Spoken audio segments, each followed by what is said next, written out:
Dinner with me for 50,000. I was broke in every way a person can be. Bank account at zero, nerves shot, future bankrupt. The street had been my landing pad out of high school. Drugs, rehab, relapse, repeat. So when an email slid into my inbox with the subject line dinner with me for 50,000, I almost deleted it out of habit. The sender was a joke by itself. Shepard KSKcompunctionfirm.com. Dear recipient, I invite you to dinner at the Lantern Room. This is not romantic. Terms: remain for the full meal until I pay the bill and escort you out. Do not pay for anything. Wear formal attire. One will be provided at the entrance. It will fit. Any breach voids compensation. Reply to accept. I replied yes before common sense could call me back. Then I tried to Google the firm. A single strip mall office. No services listed. One photo of a branch manager, though no second branch existed anywhere on earth. Their tagline was a single word: solutions. Monday came. I owned exactly one white shirt and gray slacks that might have seen an iron in another life. The restaurant was all soft lamps and heavy curtains, jazzy air. A host handed me a dry-cleaned suit and pointed me to the restroom. The jacket fit like it knew me already. The cuff stopped exactly at my wrist bones. Too perfect. When I stepped back out, the room had changed. When I'd walked in, for tables had been laughing. Now the place was empty, bartenders polished glasses that didn't need it. The host stared through me, and a single bald man sat in a suit eerily like mine. The branch manager from the photo.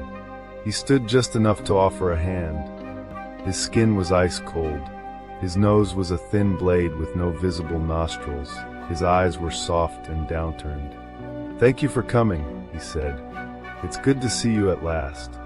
We started with normal conversation, childhood, where I slept last week, whether family was a person or a memory. The food was indecently good, tuned to some private nostalgia I hadn't ordered. I told myself to keep my guard up, then found it lowering against my will. He didn't interrupt. He didn't judge. He just watched. Halfway through, he caught my wrist as I lifted my fork. The grip was gentle. The voice changed color. "What is something you wish you had never done?" The question knifed through me. I answered before I could lie. I stole from my mom when she was dying. I spent her money on the same stuff she begged me to quit. A server appeared from nowhere with a single seared scallop on a streak of red pepper. Tender, bright, heat that bloomed late, guilt with lemon zest. He nodded, rose, and excused himself. The chair creaked. Overhead, the chandelier looked the same and not. The light bent at its edges, and for half a second there was an extra bulb. The jazz slowed a fraction, as if the song had grown heavy. He returned subtly altered, one side of his face a hint younger, a crease erased. He sat, folded his hands, and asked, "What's the kindest thing you've ever done?" I told him about a kid I'd let sleep in my car during a February snap. I stayed awake, doors locked, heater on, daring anyone to try the handle. A hollowed apple arrived cradling butternut soup.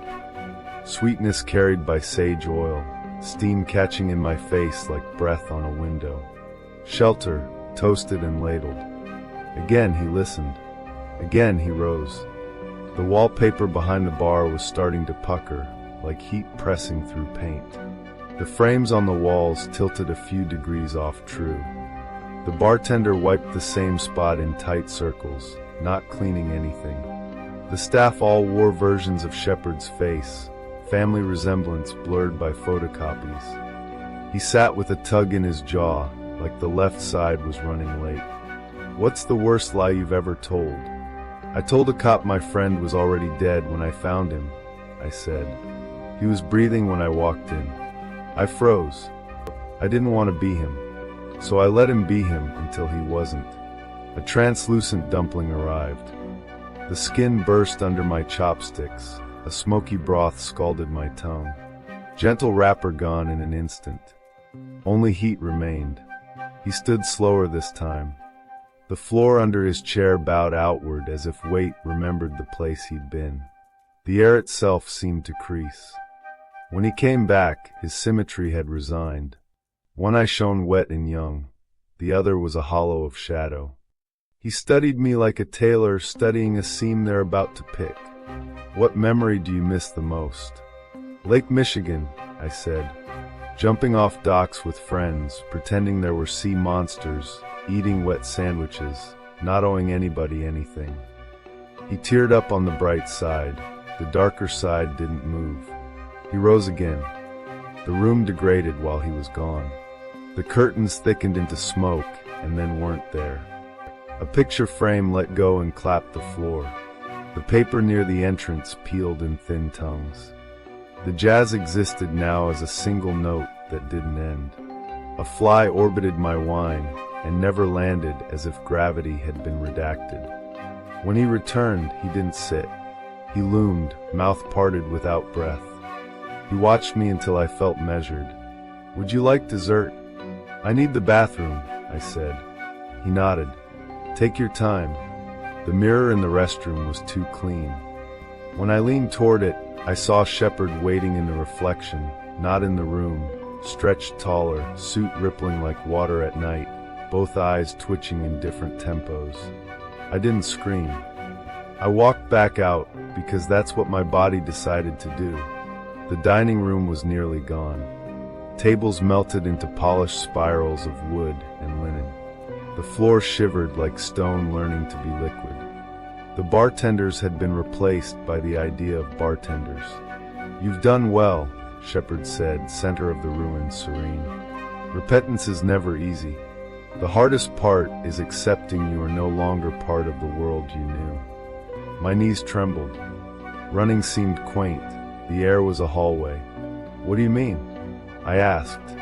"This meal," he said, smiling the way a father does when a child finally names the obvious, "is not payment. It's passage." "I walked here," I said, desperate. "I remember the shelter. I remember the email." "You remember the drug," he said, cutting gently. "You remember the diner restroom. You remember how cold the tile was. You remember how long it took. The last skin of restaurant flaked away like ash. Our table sighed and ceased.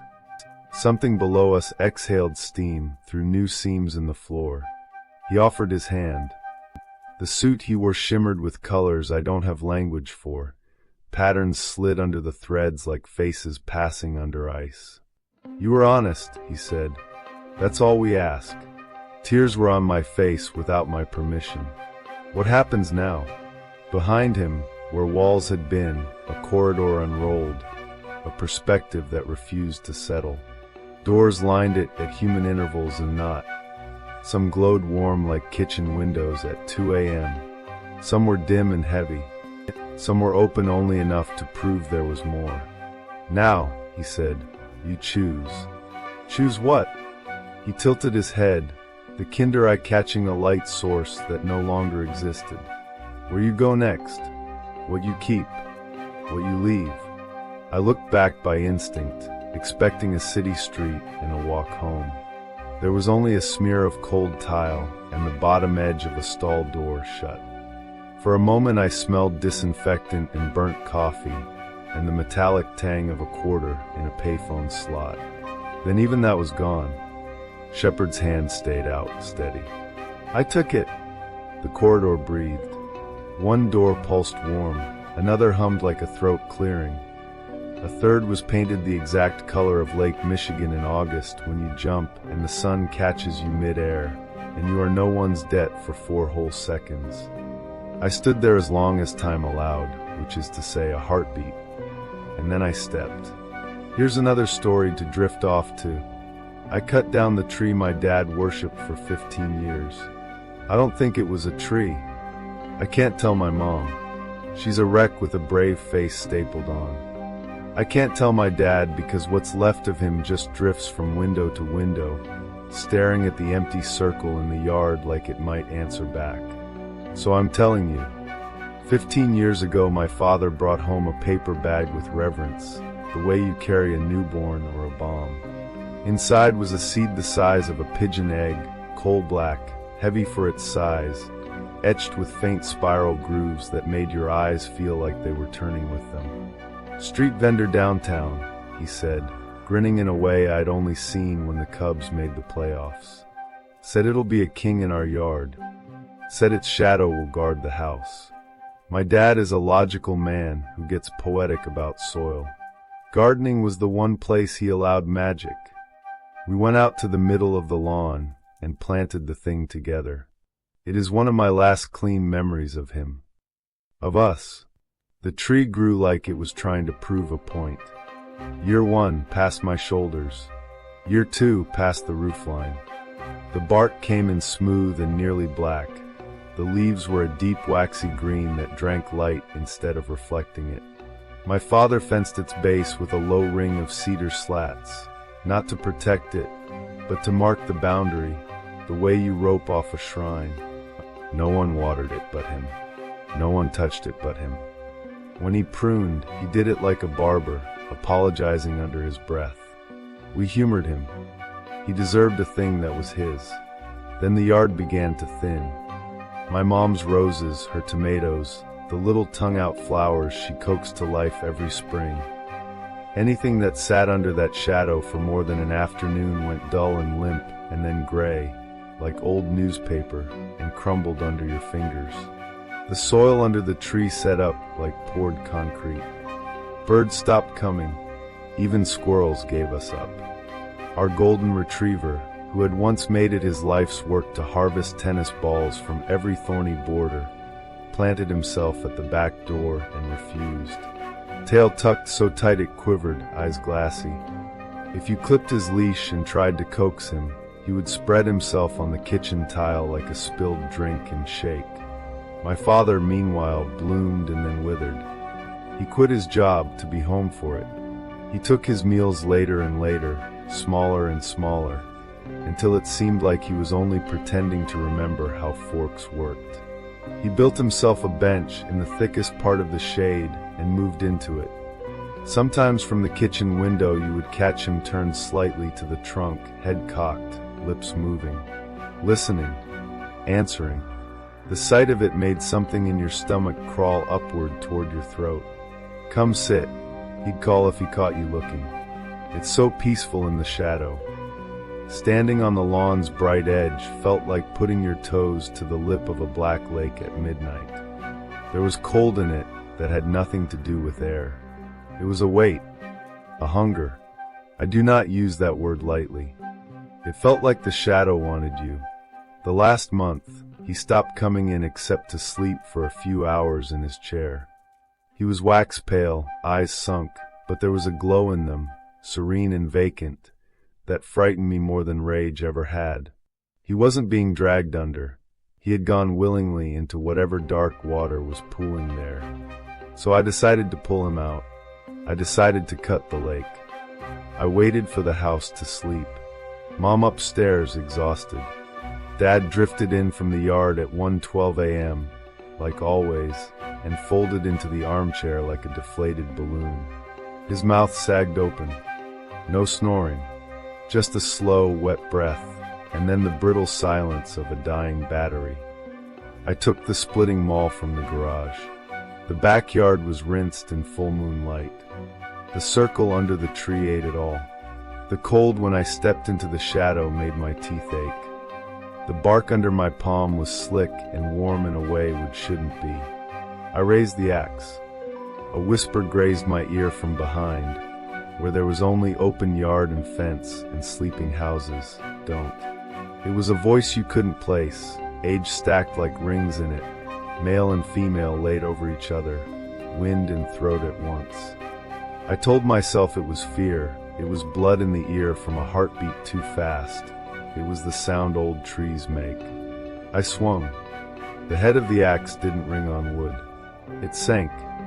A dull, thick thud like a butcher's block. The trunk gave and then held and then bled. Not sap, not resin, dark and viscous and copper on the air. I wanted to drop the handle, and run until my lungs shredded. Instead, I set my jaw and swung again. And again.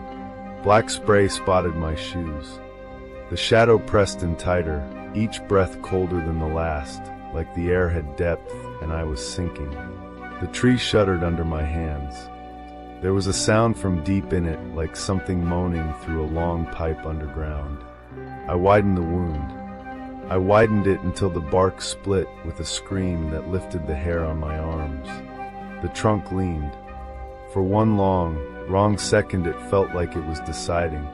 Then the whole thing tore and fell, smashing clay pots and flattening the hydrangea like a god rolling over in its sleep.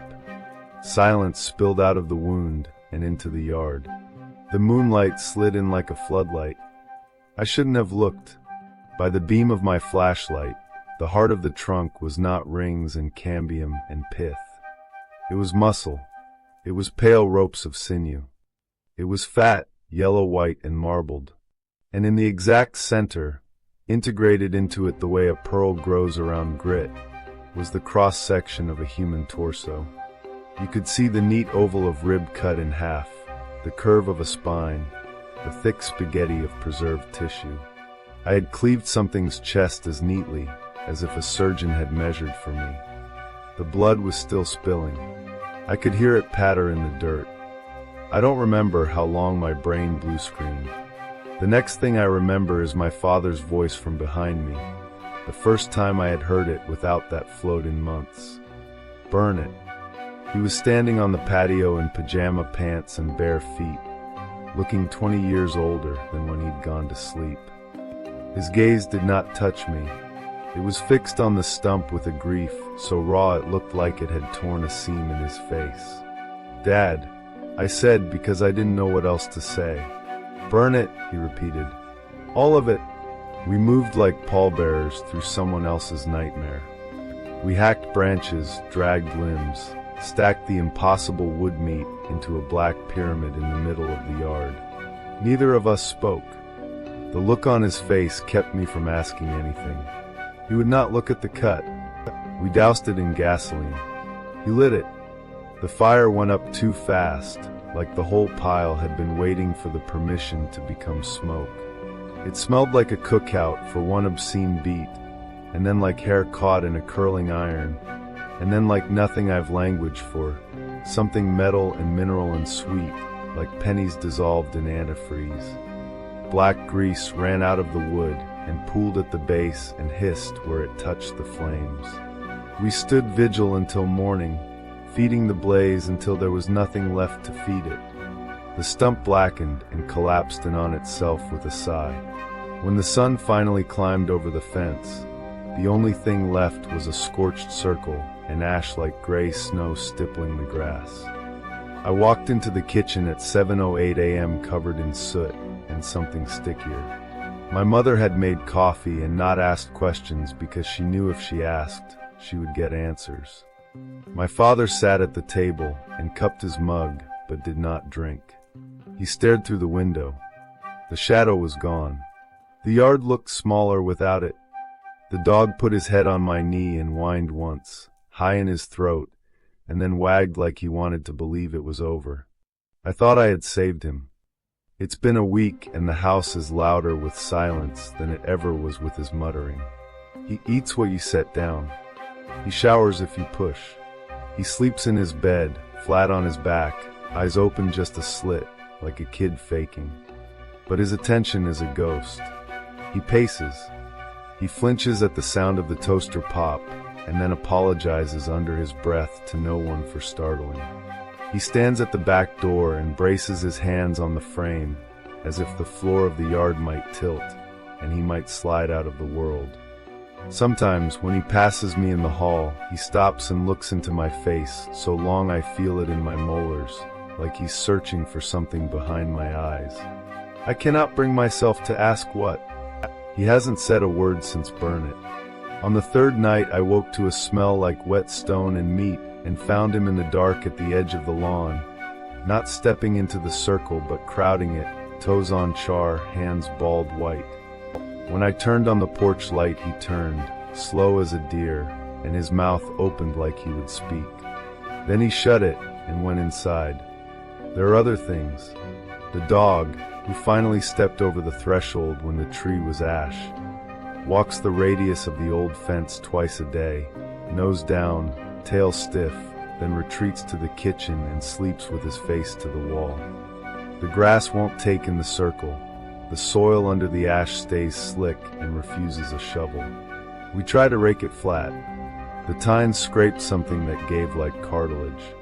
I went inside and vomited into the sink without turning on the garbage disposal. On the fifth morning, a brittle spiral husk the size of a thumbnail was sitting on the doormat. It was the exact color and polish of the old seed. When I picked it up, it was warm and my fingers smelled like rust. I threw it into the trash can under the sink and took the trash out, and still I've caught my father, twice now, kneeling at the doormat, fingertips pressed to the bristles like he's reading. I thought I cut out a tumor. I think I amputated his tether. And there is one more thing I haven't said, because I don't know how to say it.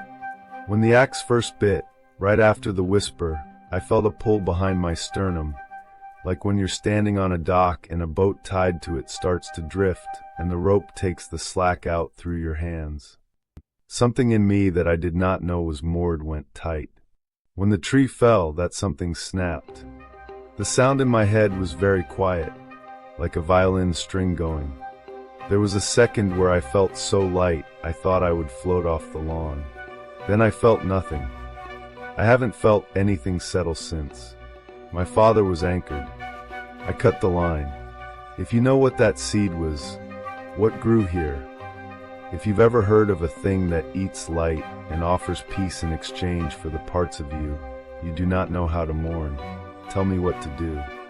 Tell me if I should dig deeper or never touch the ground again. Tell me if I should watch him or watch the circle or watch the sky. Because last night, just before dawn, I woke to the house breathing. Not the heater, not the fridge, a full-bodied, in-and-out hush, as if the drywall had lungs. I lay very still and counted. On the seventh breath, somewhere out back, something breathed in sync. The sound came up through the floorboards from the burned circle, wet air drawn through a throat that isn't there. It only did it once. It was enough, and when the sun rose, there were faint prints around the blackened ring. Not footprints, not paws, spiral, like something had pressed a curling fingertip into ash, over and over, all the way around. My father is at the window. He hasn't moved in an hour. His eyes have that glow again, not peace, not exactly recognition. I think it's calling. I think I cut it down, and I think I taught it we will come if it asks nicely. Let me share another unsettling tale. They threw a dinner party to steal my baby. My husband set the table. Harry poured everyone a glass of wine, everyone except me. "How's that baby brewing?" he asked, waggling the bottle like a joke was hiding in there. "Practicing his bicycle kicks," I said, both hands on my belly, "but I'm hoping he'll check out soon." Harry chuckled and turned back to my husband, their heads bent over the production calendar spread across the table. The two of them kept saying shoot, window locked, the kind of jargon that sounds harmless until you're listening for the edges. Across from me, Harry's wife didn't laugh. Tanya watched me without blinking, like she was waiting for a timer to go off inside me.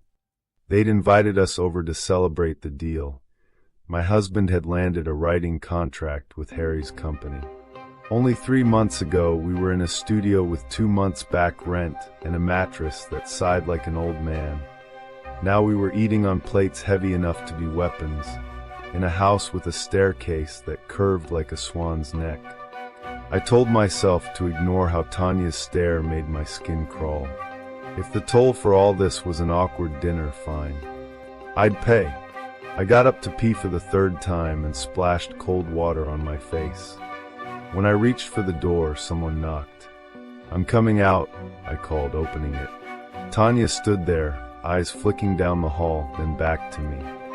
She leaned in so close I could smell the lemon cleaner on her hands. "You need to leave," she whispered. Right now. They're going to take your baby. My mouth opened and shut. What? She was already walking away, back to the laughter, the clink, the calendar. I sat again. The men talked louder with each pour. Tanya stared at the wall, like she could see something through it. This is special, Harry said to my husband, eyes shining. I remember when Tanya was pregnant. She was the most beautiful. His hand slid over hers. She didn't look at him. What happened? I blurted, because I couldn't swallow the bathroom whisper. They traded a look. My husband's smile flickered like a light about to go. Harry inhaled like he might start a speech, but Tanya beat him there. I lost it, she said, holding my gaze before reaching for her wine. But I suppose it was worth it. Her mouth smiled. Her eyes stayed empty. Harry shot up too fast, chair legs barking against wood. Dessert, he said. Help me, babe. They vanished to the kitchen. The hiss of voices rose, sharp, slicing, smothered by running water. My husband's silence beside me was worse than the argument. A whole confession in a face I suddenly didn't recognize. The doorbell rang. Harry nearly ran to answer. The man who stepped in was sour and familiar. I knew him from my husband's stories, the director. Harry and my husband orbited him like he was a black star. He barely nodded at them. When his eyes slid to me, his expression softened into a wide, dazzling grin that showed every tooth. You didn't tell me he was coming, I whispered to my husband. He and the team were nearby, he said, not meeting my eyes. It'll be quick. I want to go. I don't feel well. We'll leave after dessert. He leaned in, breath wine sweet. Everyone says Tanya's cheesecake is unbelievable. People began arriving one by one, as if the door were a magician's pocket. Costume, makeup, VFX, 2 actors whose faces I recognized from billboards. They hugged, backslapped, grabbed drinks, and then every time, looked at me like I was a prop they'd been told not to touch. Tanya came out with a tray of small plates. Her jaw was clenched white. Harry followed with a single plate, both hands under it like a priest with a sacrament. He set it in front of me. Cheesecake, glossed with a perfect red mirror of berry glaze. The room quieted. I'm a little queasy, I said. Maybe later. Honey, just a bite, my husband said, smile gone stiff. Harry didn't move. We can take it home, I tried. My husband's hand closed around my forearm. Hard. Don't be rude, he murmured, the threat tucked under the please. These people are helping us. The last thread inside me snapped. He knew. I remember that nausea, Tanya said brightly, appearing at my shoulder. Come on, let me freshen you up. She didn't wait for an answer. Her palm pressed warm and firm between my shoulder blades, steering me down the hall. As soon as we were out of sight, she shoved a key into my hand. Take my car, she whispered. Second on the left outside. What about you? My voice shook. Her eyes shone, but she didn't blink. They already took everything I had. She pushed open the bathroom door, locked it behind us, and flipped the window latch. Go. I climbed onto the tub, belly first, breath hitching. She helped me swing my legs through the small window, then lowered the sash to my ankles. Thank you, I whispered. Run, she said. Don't answer his calls. I dropped onto damp mulch and waddled toward the driveway as fast as 7 months will let you. The second car on the left chirped when I hit the button. My hands were shaking so hard the key missed the slot twice. On the third try, the engine turned and I slammed it into reverse. In the rearview mirror, the house glowed like a stage set. A shadow moved past the front window. The front door opened like a mouth. My phone vibrated against my thigh, the screen strobing my husband's name. Then again. I drove. I didn't stop until the city swallowed the sky. When I finally pulled over, the phone was still buzzing, still lighting up. Where are you? You're overreacting. Come back. They were just celebrating us. Please. Then, you're ruining everything. Then, we can still fix this. I turned the phone face down and listened to my heartbeat slowing in the dark car. Across the street, a laundromat flickered. A man pushed a cart of towels like he'd been doing it all his life. Another message lit the screen. From an unknown number. A photo bloomed. My husband at Harry's table, empty chair beside him, cheesecake intact. The berry glaze gleamed like a red eye. The caption read, "No worries. We have time." I drove again, nowhere in mind, only away. Tanya's lemon hands on my shoulders, the smile on the director's face, my husband's grip burning into my skin. They threw a dinner party to steal my baby. And the man I married helped write the script. Here's a memory someone can't quite forget. My job is to watch people die. If you met me on the street and asked what I do, I'd smile and tell you I consult, remote, for an industrial laundry company. It's the cover they gave me. It comes with a bland email signature, a corporate login that opens to nothing, and a tax form that looks very official. The real work is simpler. Every Friday night I dress well, hand over my phone, take a velvet seat in a downtown theater, and I watch a performance. That's it. 2 hours of my week. 6 figures, benefits, a 401k, and a calendar free of meetings. Who wouldn't kill for a job like mine? They usually say that before they learn what I'm paid to watch. Before you judge me, hear the defense that I have practiced so long it tastes like metal in my mouth. I tithe. I volunteer. I don't lay hands on anyone. I have never harmed a living soul. How could merely watching make me wicked?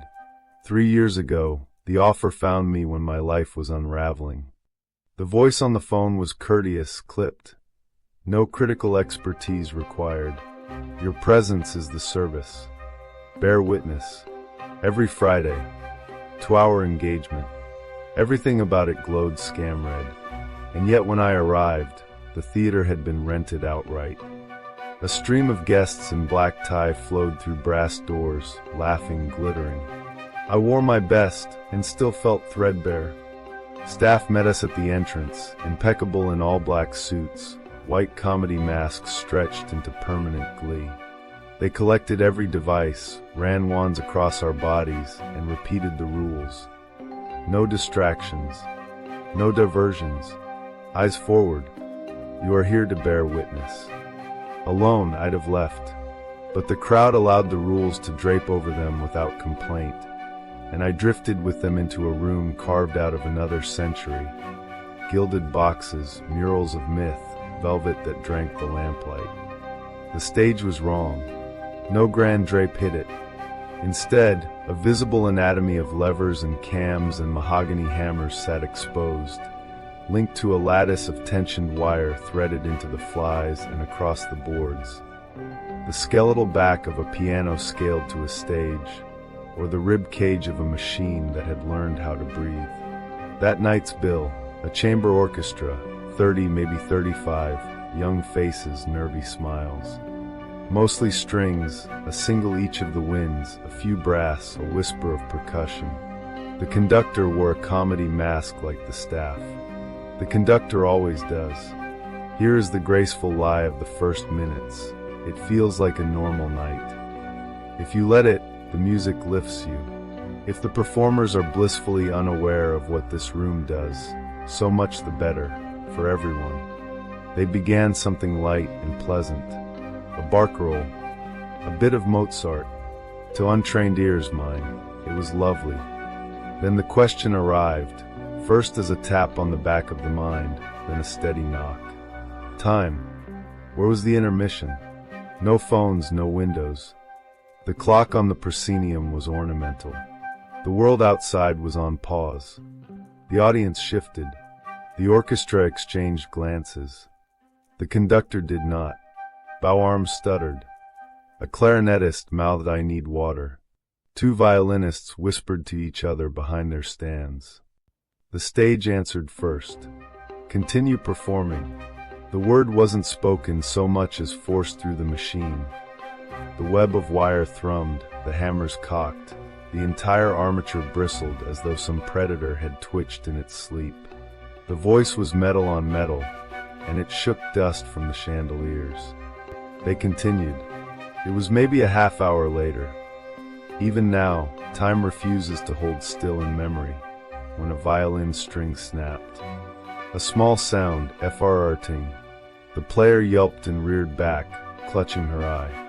I saw the bright red line like a slit of sunset across her iris, and then the eye drowned. She stood, hand to face, reaching with the other toward the wings. The machine woke fully.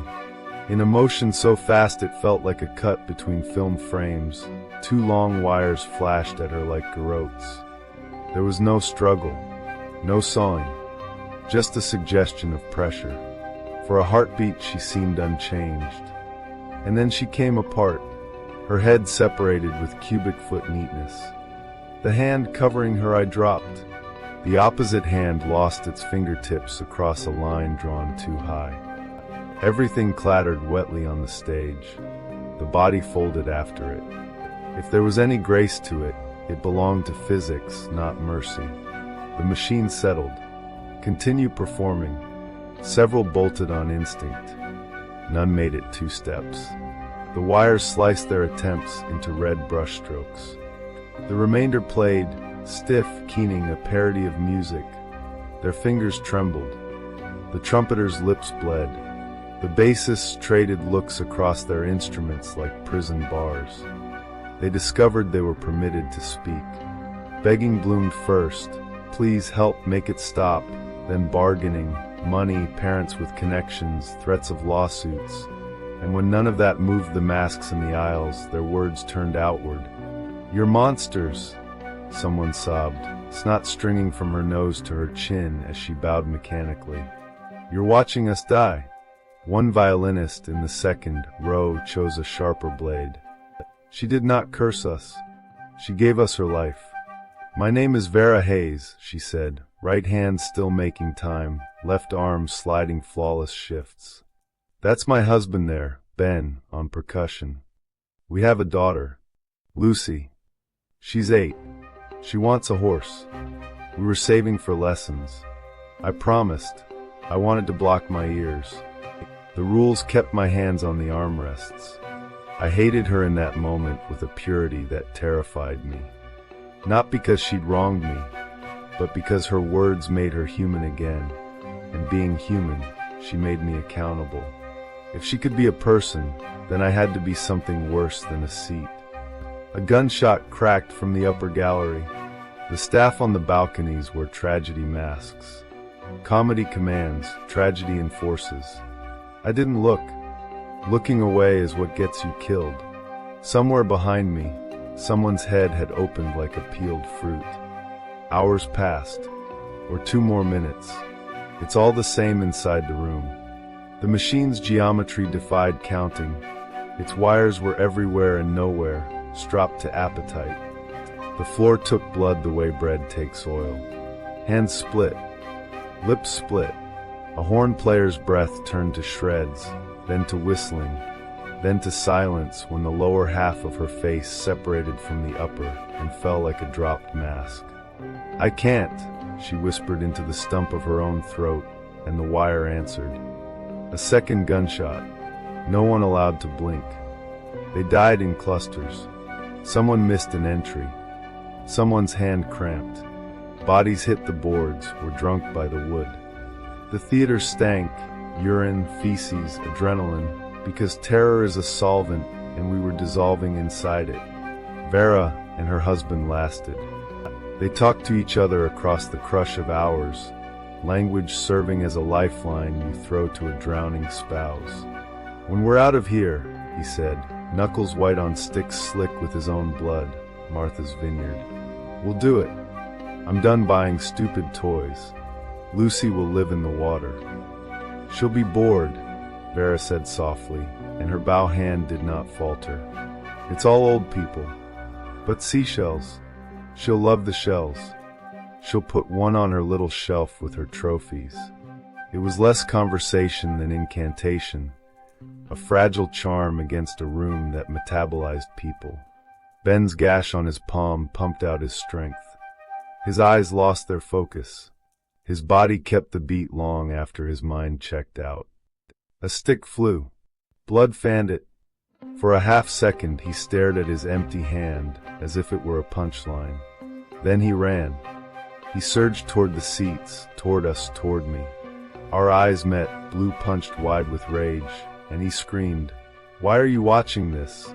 He threw his remaining stick. The wires shredded it in a clean puff of dust. Then they turned their attention to him. He vanished in bright lines. Vera flinched as if at a vaccine needle. Then she was alone. She did not beg. She played. It was not any piece I knew. It wasn't a piece exactly. It was the sound people make when the things words do not touch still insist on being spoken. It climbed over our fear and set a small table in our chests and laid something there and sat with us long enough that we had to admit we'd been seen. By the end, she was hoarse, shaking, and very steady. She set the violin down. She stood. She bowed. The machine erased her. We exploded. The ovation was not applause.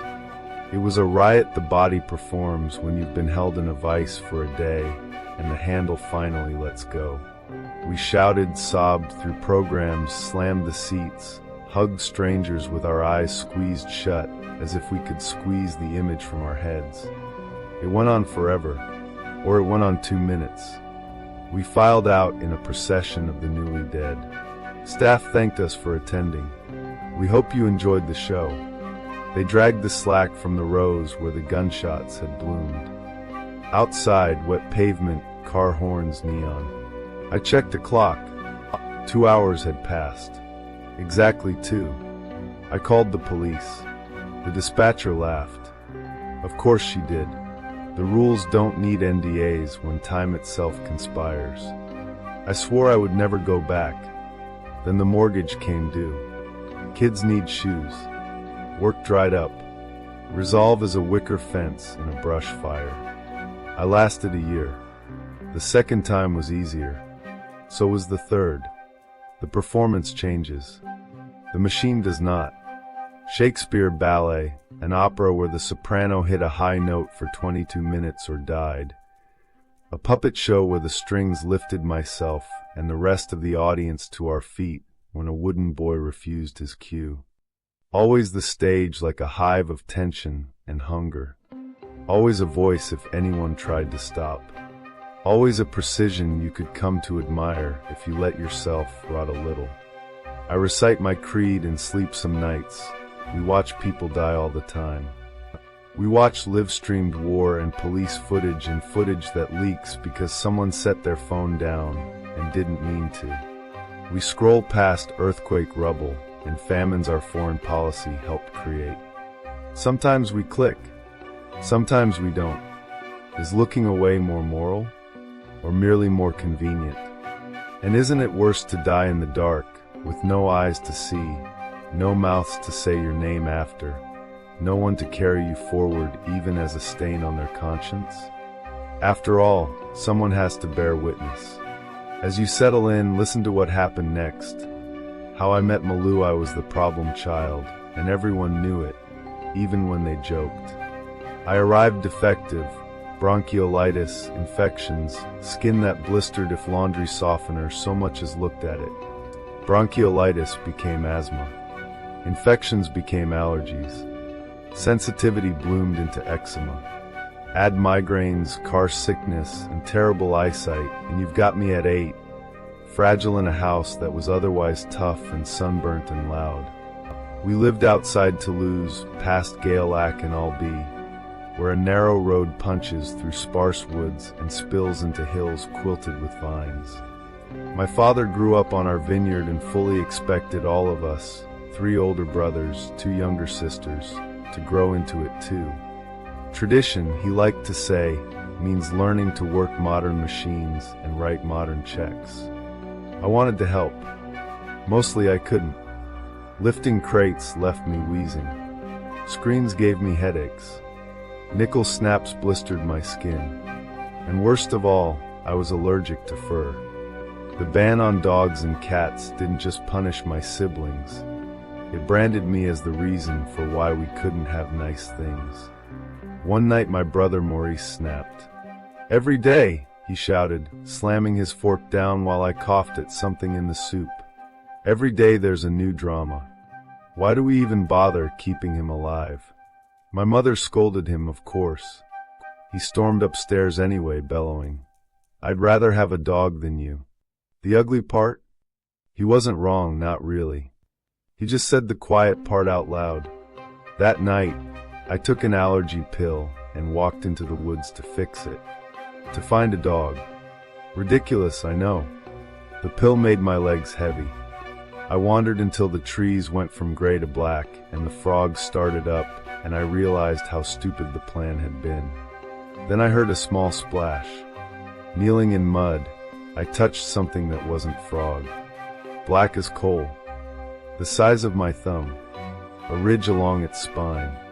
It slid into my open palm and lay there, weightless and watching. "You want to come home with me?" I whispered.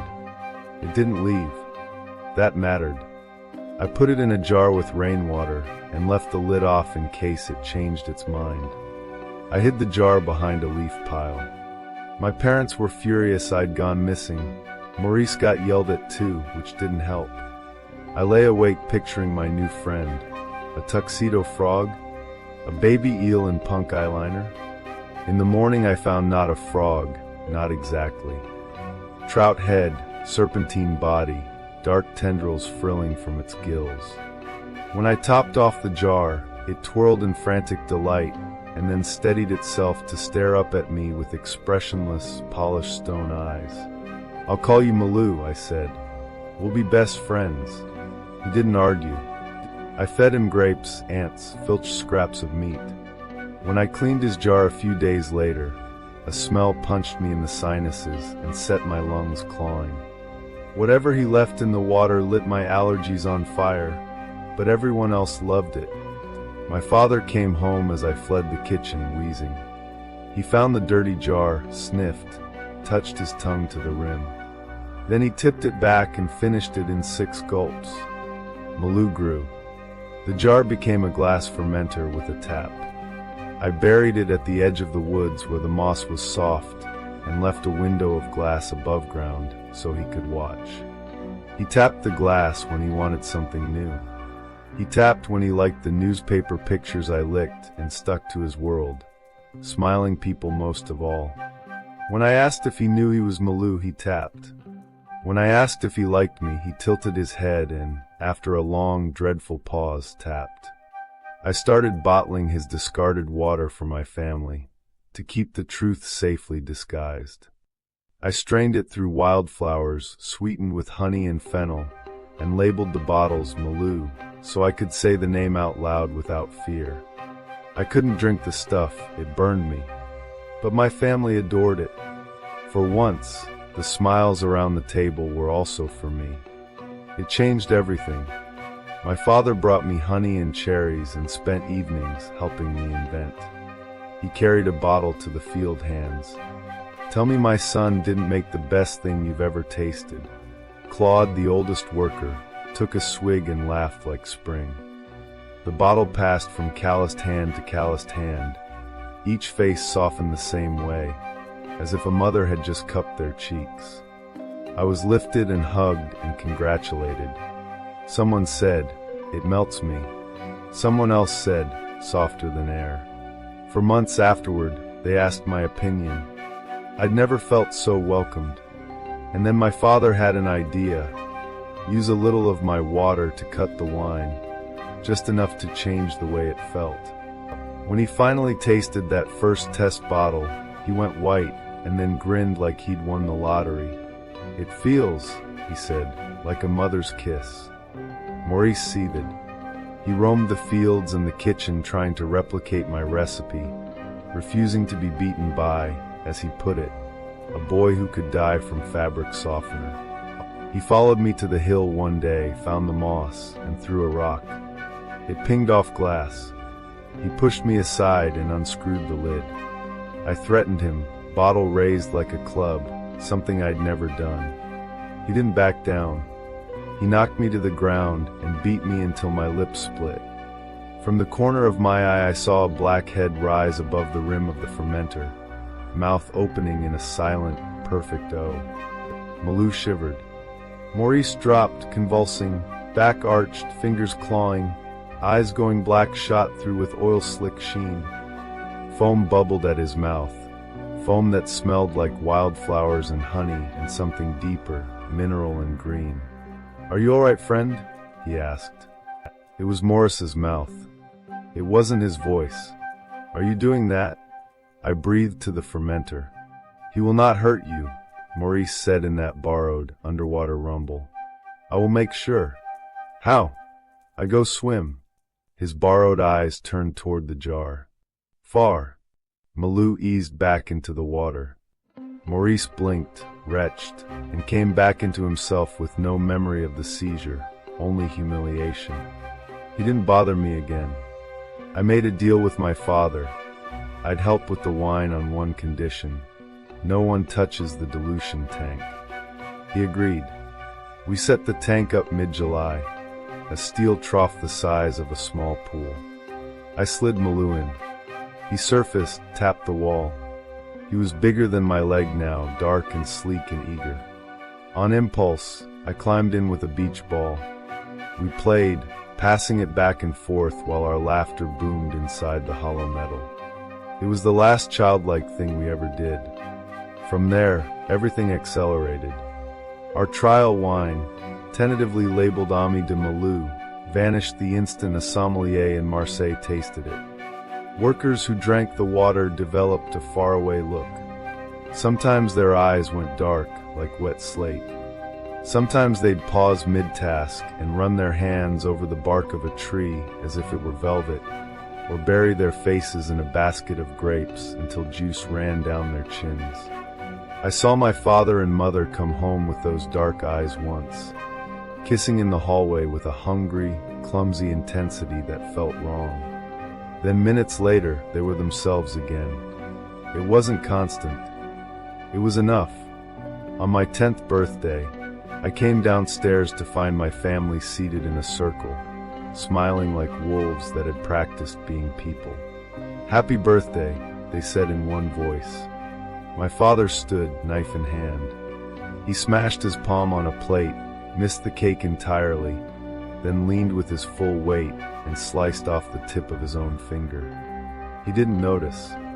He hacked into the cake because he knew that's what you did. He'd seen it in pictures. The whole thing skidded across the table, dragging the cloth, knocking glasses, sending my siblings toppling and grinning to the floor. "Happy birthday, friend," he croaked. "Best friend." "Thank you, Malou," I said, shaking. "I love you. I love you too." They watched me take a bite, mouths chattering with pleasure. It was grotesque and tender and completely unhinged.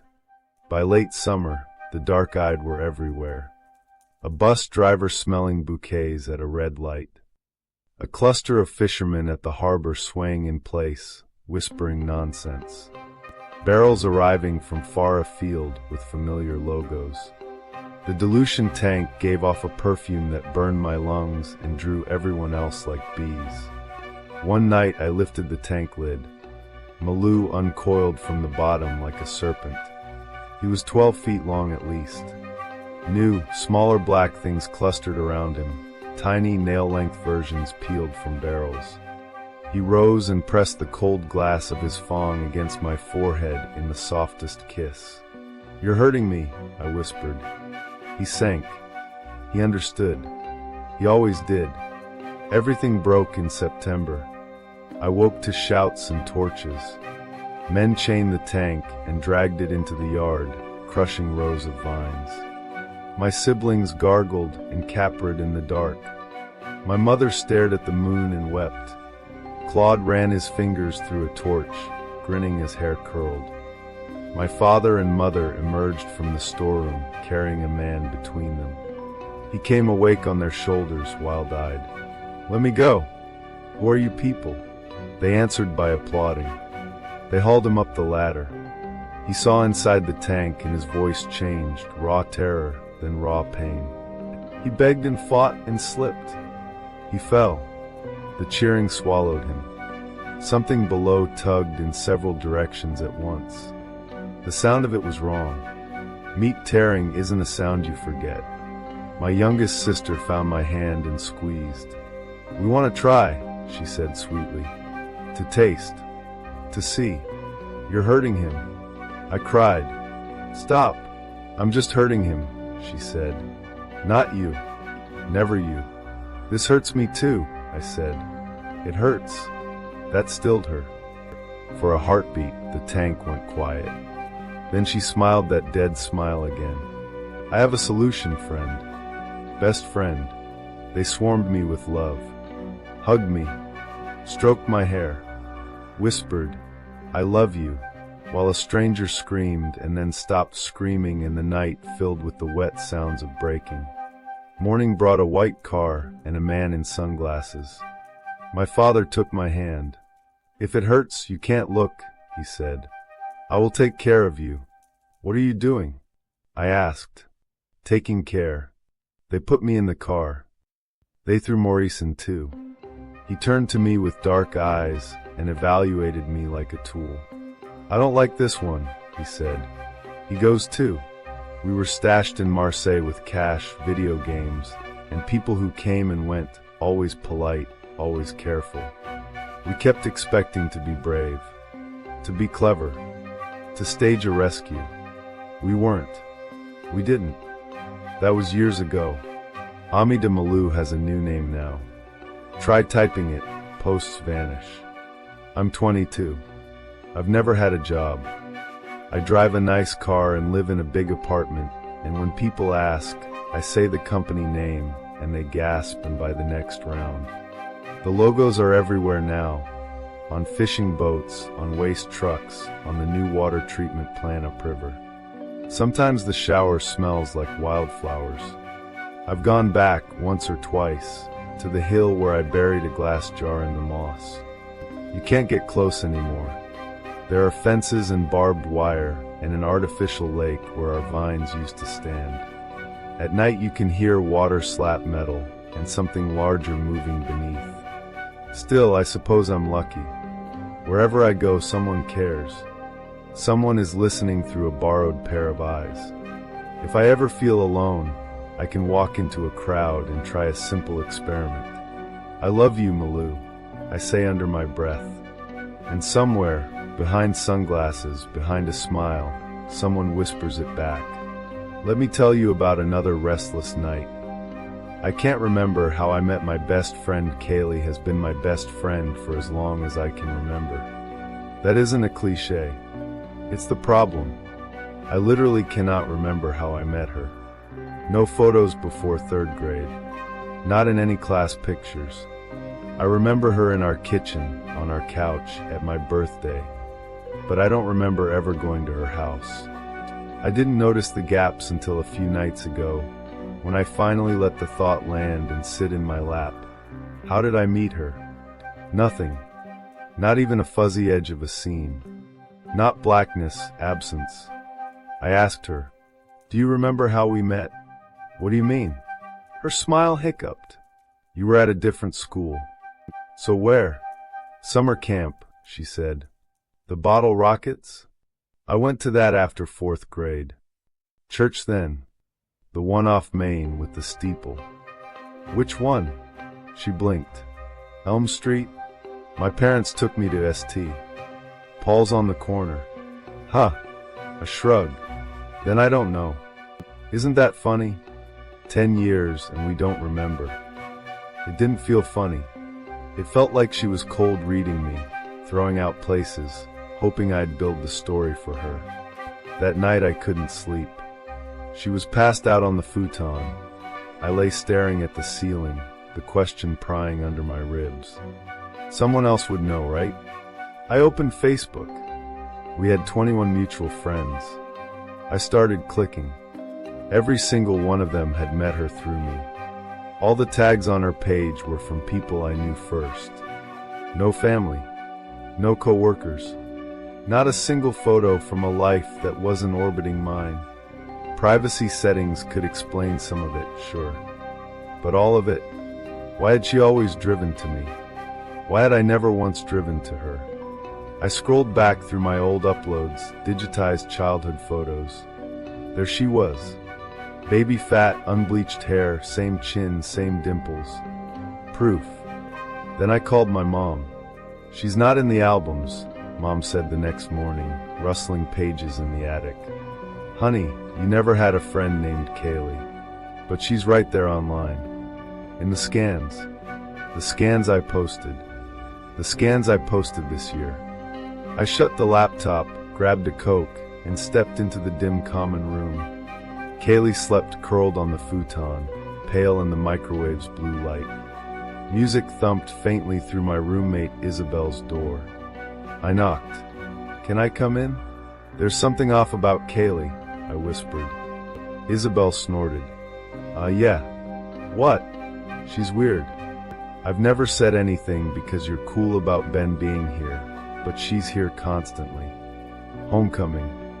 2 weekends in October. Halloween. She wasn't here Halloween, I said. Oh yes, she was. We came back from the beta party, and she was here. We had to go to Ben's. No. I had COVID. Isabel's scoff slid off her face. You did. And I still saw her. You were asleep. Pieces clicked. That weekend I'd lost my phone, the milk vanished, the sticky ring on my nightstand. I'd blamed fever. A thump. Outside. Kaylee. Footsteps. Slow. Down the hall. I slid Isabel's lock. We both held our breath. The footsteps paused. Our handle jiggled once. Twice. 3 times. Haley? Kaylee called softly. Isabel? Silence. The footsteps retreated to the living room. I let out a tiny breath. I know you're in there. The voice was wrong, rasped dry like breath on sand. It came from the crack under the door. Cold air kissed my ankles. Isabel's eyes went wide. Let me in, she whispered. Pale fingers slid under the door and scrabbled, frantic, sweeping for skin. Let me in now. Isabel's phone chirped as she hit 911. The fingers vanished. Quiet. By the time the police arrived, she'd evaporated. It's been 2 days. No calls. No texts. My stomach is a fist. I've been digging. Every tag. Every timeline. Every photo. And all the proof I thought I had turns to steam when I touch it. Kaylee doesn't exist in my life before last year. Not in any physical record that isn't something I posted myself. Every mutual friend met her within 12 months. My mom's boxes of photos don't know her. The only place she appears is on the versions I uploaded, where she looks like she's always been there. And now my head is sloughing off details. I can't hold her face still anymore. Blonde, pale dimples, sure. But put 10 girls in a line, and I don't trust myself to pick her. The edges of her laugh are smudging. The way she says my name is wearing thin. Which leaves me here with the ugliest thought of all. If she finds me again, in a week, a year, on some future sidewalk when I'm carrying groceries, I won't recognize her. She'll smile. I'll smile back. I'll tell a stranger it's nice to finally meet. This next tale is as mysterious as midnight. I paid $49.95 for revenge. Now I can't make it stop. It started with an ad. A stupid, grainy banner wedged between memes and half-read articles. Get revenge on anyone for just $49.95 plus tax. Results guaranteed. The picture above it was worse, blurry, like a screen capture from a forgotten VHS tape. A crooked cake sat on a folding table in a dim room. The frosting was smeared, collapsing. A tiny knife stabbed into its center, like someone had tried to cut a slice and given up. Start your 7-day plan today. I laughed. Then I clicked. The site looked like it hadn't been updated since the early 2000s. Gray background, red text, rules buried in fine print, escalating consequences, 7-day escalation, finality of contract. One line snagged me. Recipient must be personally known to the sender. This includes in-person acquaintances, direct online communication, or individuals whose written words the sender has read.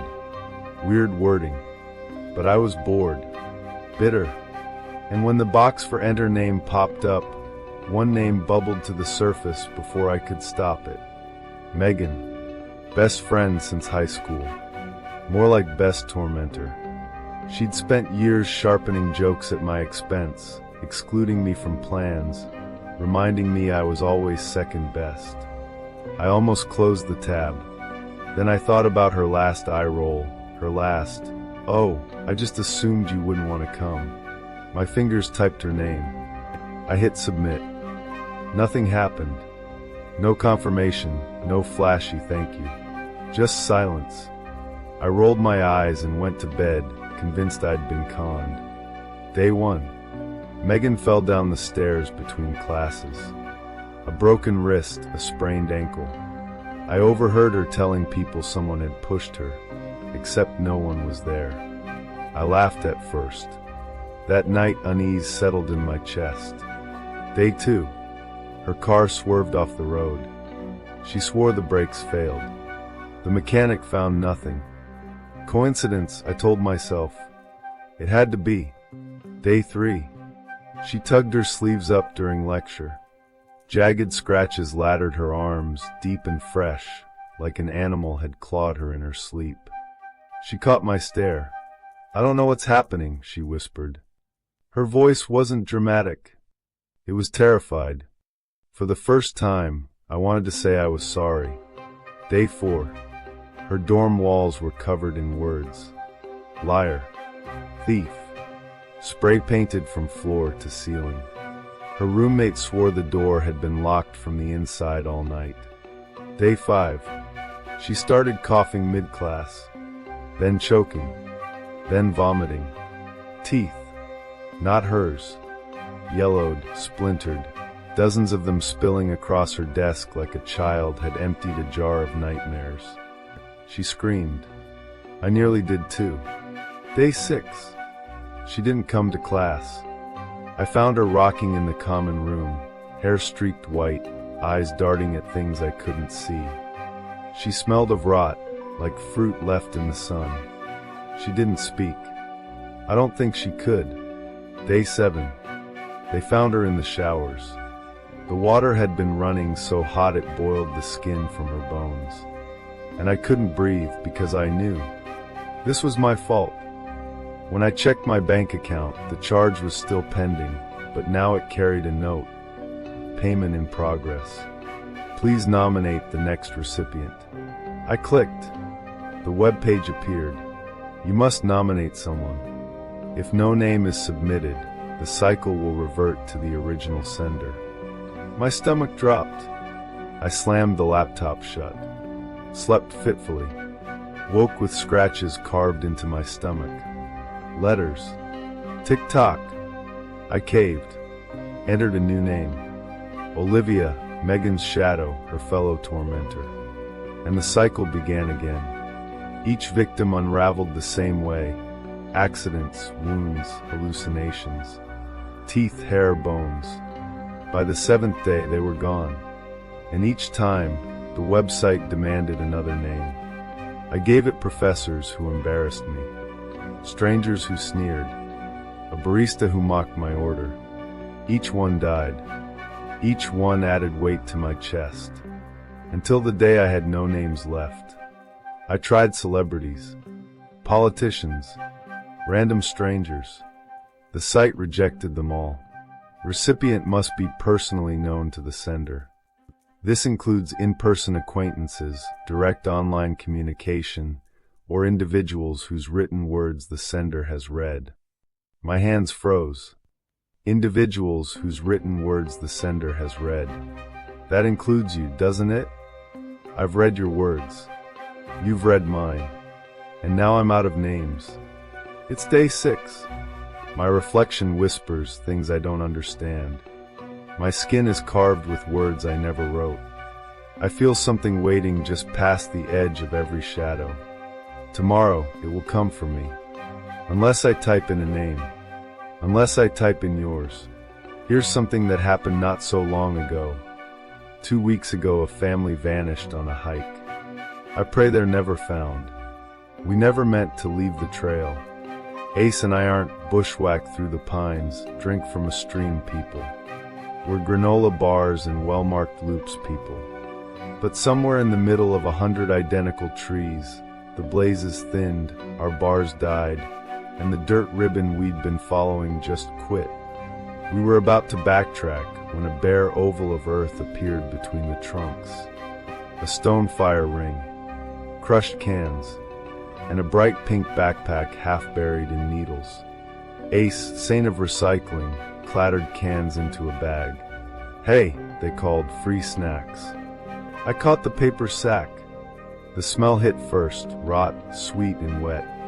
I hurled the apple core back and unzipped the pack. A sloth plushie, worn to velvet. A spiral notebook. Inside cover, in slanted Sharpie, Emily B. My stomach dropped. You've seen the headlines, right? For missing in Pine Loop overnight hike. Parents, Patty and Joel, daughter Emily, and Patty's brother Mike. Parked. Waved at a ranger. Vanished. I squeezed the sloth. Ace flipped to a stick figure strip, smelly Uncle Mike. We smirked, then didn't. Call it in, Ace said, already scanning for signal that wasn't there. Something pink flickered uphill, caught on a deadfall. A child's sweater. I scrambled toward it. Ace swore, tied blue painter's tape around a branch, jogged down trail to flag the turnoff, then trudged up to me. Don't run off, they started. Look. I turned the collar so they could see the tag, Emily B. The goose flesh came like a wave. A faint path veered higher. That's not our trail, Ace said. Out came the tape.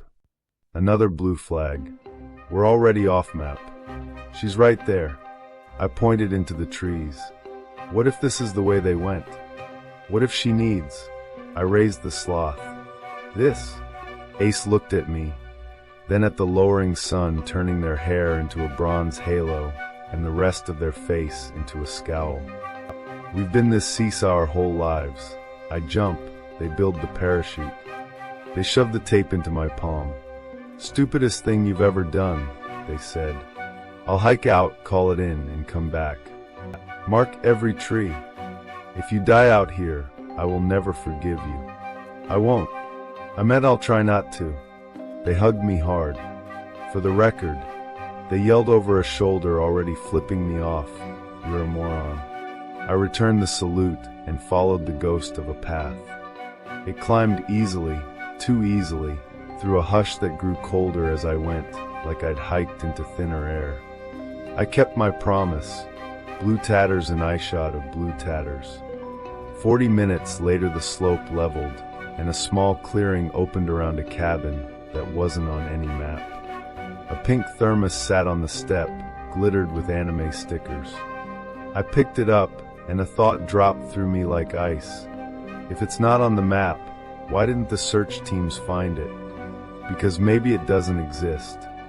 Or maybe it exists only when you need it least. The door hung a thumb width open. The smell leaking out was black and animal.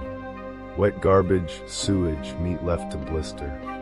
I wrapped my fingers around the knob and felt cold shoot up my arm like a needle. The door swung wide. Light washed the small room. For people sat at a scarred table. A thin man looked up and raised a shaking finger to his lips. Joel, I blurted. His finger pressed. The woman opposite him glared, don't, and my words folded back into me. Her lips were inked with crude black stitches. The girl beside her, eyes huge, locked on the sloth. The last person, long-haired and broad-shouldered, sat hunched. He didn't turn. All four held hands across the table. The only free movement was Joel's single finger and the tremor running through him. He pointed to the empty chair to his left. I sat. I pushed the sloth to the little girl. "Emily?" I mouthed. "People have, sure." He didn't speak. He breathed the sound. He squeezed my wrist, and behind me, the door slammed open. His grip crushed down. Eyes he mimed, then shut. Across, the woman and child already had theirs clenched tight. The footsteps came in on a chuckle. Soft, rasping, like someone had been laughing a long time and lost the hang of it. Thud. Thud. Slow and heavy, dragging something that wasn't feet. The smell doubled, tripled. Breath pooled hot against my ear. It whispered my name. Joel's nails dug. I clenched my eyes tighter. It glided past the other side. Breath on the other ear. The chuckle slipped into a whisper that almost fit inside a memory. I knew this voice. I didn't know how. Like the shape of a lullaby without the words. The thing paced the perimeter, circling, cackling, then retreated. The door clicked. Joel let my wrist go. When I opened my eyes, 3 terrified faces stared back. The fourth, I bit my knuckle. The long-haired man's mouth was sewn shut with thick black thread. His eyes were screaming holes. Joel tapped the tabletop and pointed. Words were carved into the wood, deep and splintered. Speak and be silenced. Look and be blinded. Leave and be bound. When the last chair is filled, you will be free. I stared at their hands. They weren't holding each other. They were nailed to the table. Joel squeezed my wrist and mouthed the third line. Leave and be bound. I sank into the chair as if it had teeth. We talked by tracing letters with our fingertips. Me, who is it? Joel, don't know. Me, how long? Shrugs. The girl's eyes filled. Me, it always knows. He traced a story. Mike and Emily had found the cabin, swearing they heard someone inside calling for help. They'd stepped in, read the words. It came. Mike looked. It took his eyes while he screamed at the rest to run. Joel fled into the trees and lost himself. Patty and Emily ran, circled, came back. The door gave. By the time Joel found his way back, they were nailed to the table, Patty stitched shut. Joel wrote, I won't leave them. Me, then let me. I'll bring help. He looked wrecked. Patty stomped the floor, ferocious, and nodded hard. Emily curled against the sloth. Please, she mouthed. Joel put his face in his hands. He lifted it and shouted raw. Run. I lurched, eyes clamped shut. The door exploded inward. Don't look, Joel roared, hurling himself between us and the thing. His scream cut off with a wham, the sound of meat meeting wood, and then the steady pound of a hammer. I was outside and running before thought caught up. The sky was a bruise. I crashed through bracken until my lungs were knives and skidded to a stop because the cabin was ahead of me. Laughter pulsed from inside. The door sighed wider. I bolted sideways into the dark. The chuckle followed, sometimes behind, sometimes ahead, sometimes to my left whispering, row on. Every route I took was a circle that closed on the same clearing and the same porch light and the same black stink. I threw myself back into the cabin, slammed the door, groped to the chair, clamped my eyes shut, and howled. The footsteps pounded in. Fingers crushed my shoulder. A voice barked in my ear, human and furious. Rowan. Stop. It's me. Ace. I was dragged, heels bumping down a step, into cold leaves and air sharp as knives. My eyes flew open. Ace's face hovered over me, pale and wild and bloody at the nose. What? What happened? They snapped. Why were you holding hands with corpses? I twisted. The door gaped. The smell rolled out thick and sweet. Inside, shapes sat very still around the table. Ace hauled me up. We're leaving, they said, voice shaking. Now, what about Emily? It came out instinct. Rowan. Ace's grip tightened. They're dead. We plunged into the brush. Where's the path? I asked. There wasn't one, Ace said. I found your dumb blue breadcrumbs and nearly lost them 3 times. Put a sock on a pine. I want that back. We picked our way by phone light and spite, following tape and little rock piles and scraps Ace had tied in knotty knots. By the time we found the fire ring, the night was a wall. Did you call anyone? I asked, small as sparks. Ace stared into the flames. I got 50 yards and turned around. I wasn't leaving you up there. If we die, we die together. It's in the sibling contract. We fed the fire and didn't speak. Later, when my hands stopped shaking, Ace told me what they'd seen. They'd found me sitting with my eyes shut, hands locked with the freeze-dried dead. One of the bodies had no eyes. One held a sodden eyeball in his free palm. The stink had made Ace puke in the yard. When they went back in to grab me, I blew past them and ran blind laps around the cabin. 2, 3, maybe more, until I somehow sat back down, eyes clenched, and laced my fingers through cold ones again. They grabbed me. I broke their nose. Oh, it wasn't enough. Did you read the table? A long beat. Yeah, they said. Creepy as hell. And it was weird, the way it was set. Every chair was filled except the last one. For like a second eye, they laughed once, short and baffled. I kinda wanted to sit. Thank God they don't believe in anything they can't file under physics. At first light, we followed blue to blue to blue, and then deer prints to gravel to parking lot. We told the rangers everything. They hiked to the fire ring. Their dogs winded the air, whined, and sat down. No trail, no cabin, no anything. On paper, the family's still missing. They're not. They're waiting. For help. For me. For someone. I could go back. I could climb until the air thins and the path appears and the cabin is there again, and I could walk in with my eyes closed and take the last chair. It's what the table promised. When the last chair is filled, you will be free. That line lives in my head and rots it sweet.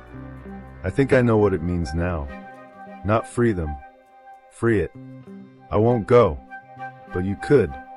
It's simple. From the trailhead, take the pine loop to the third fork.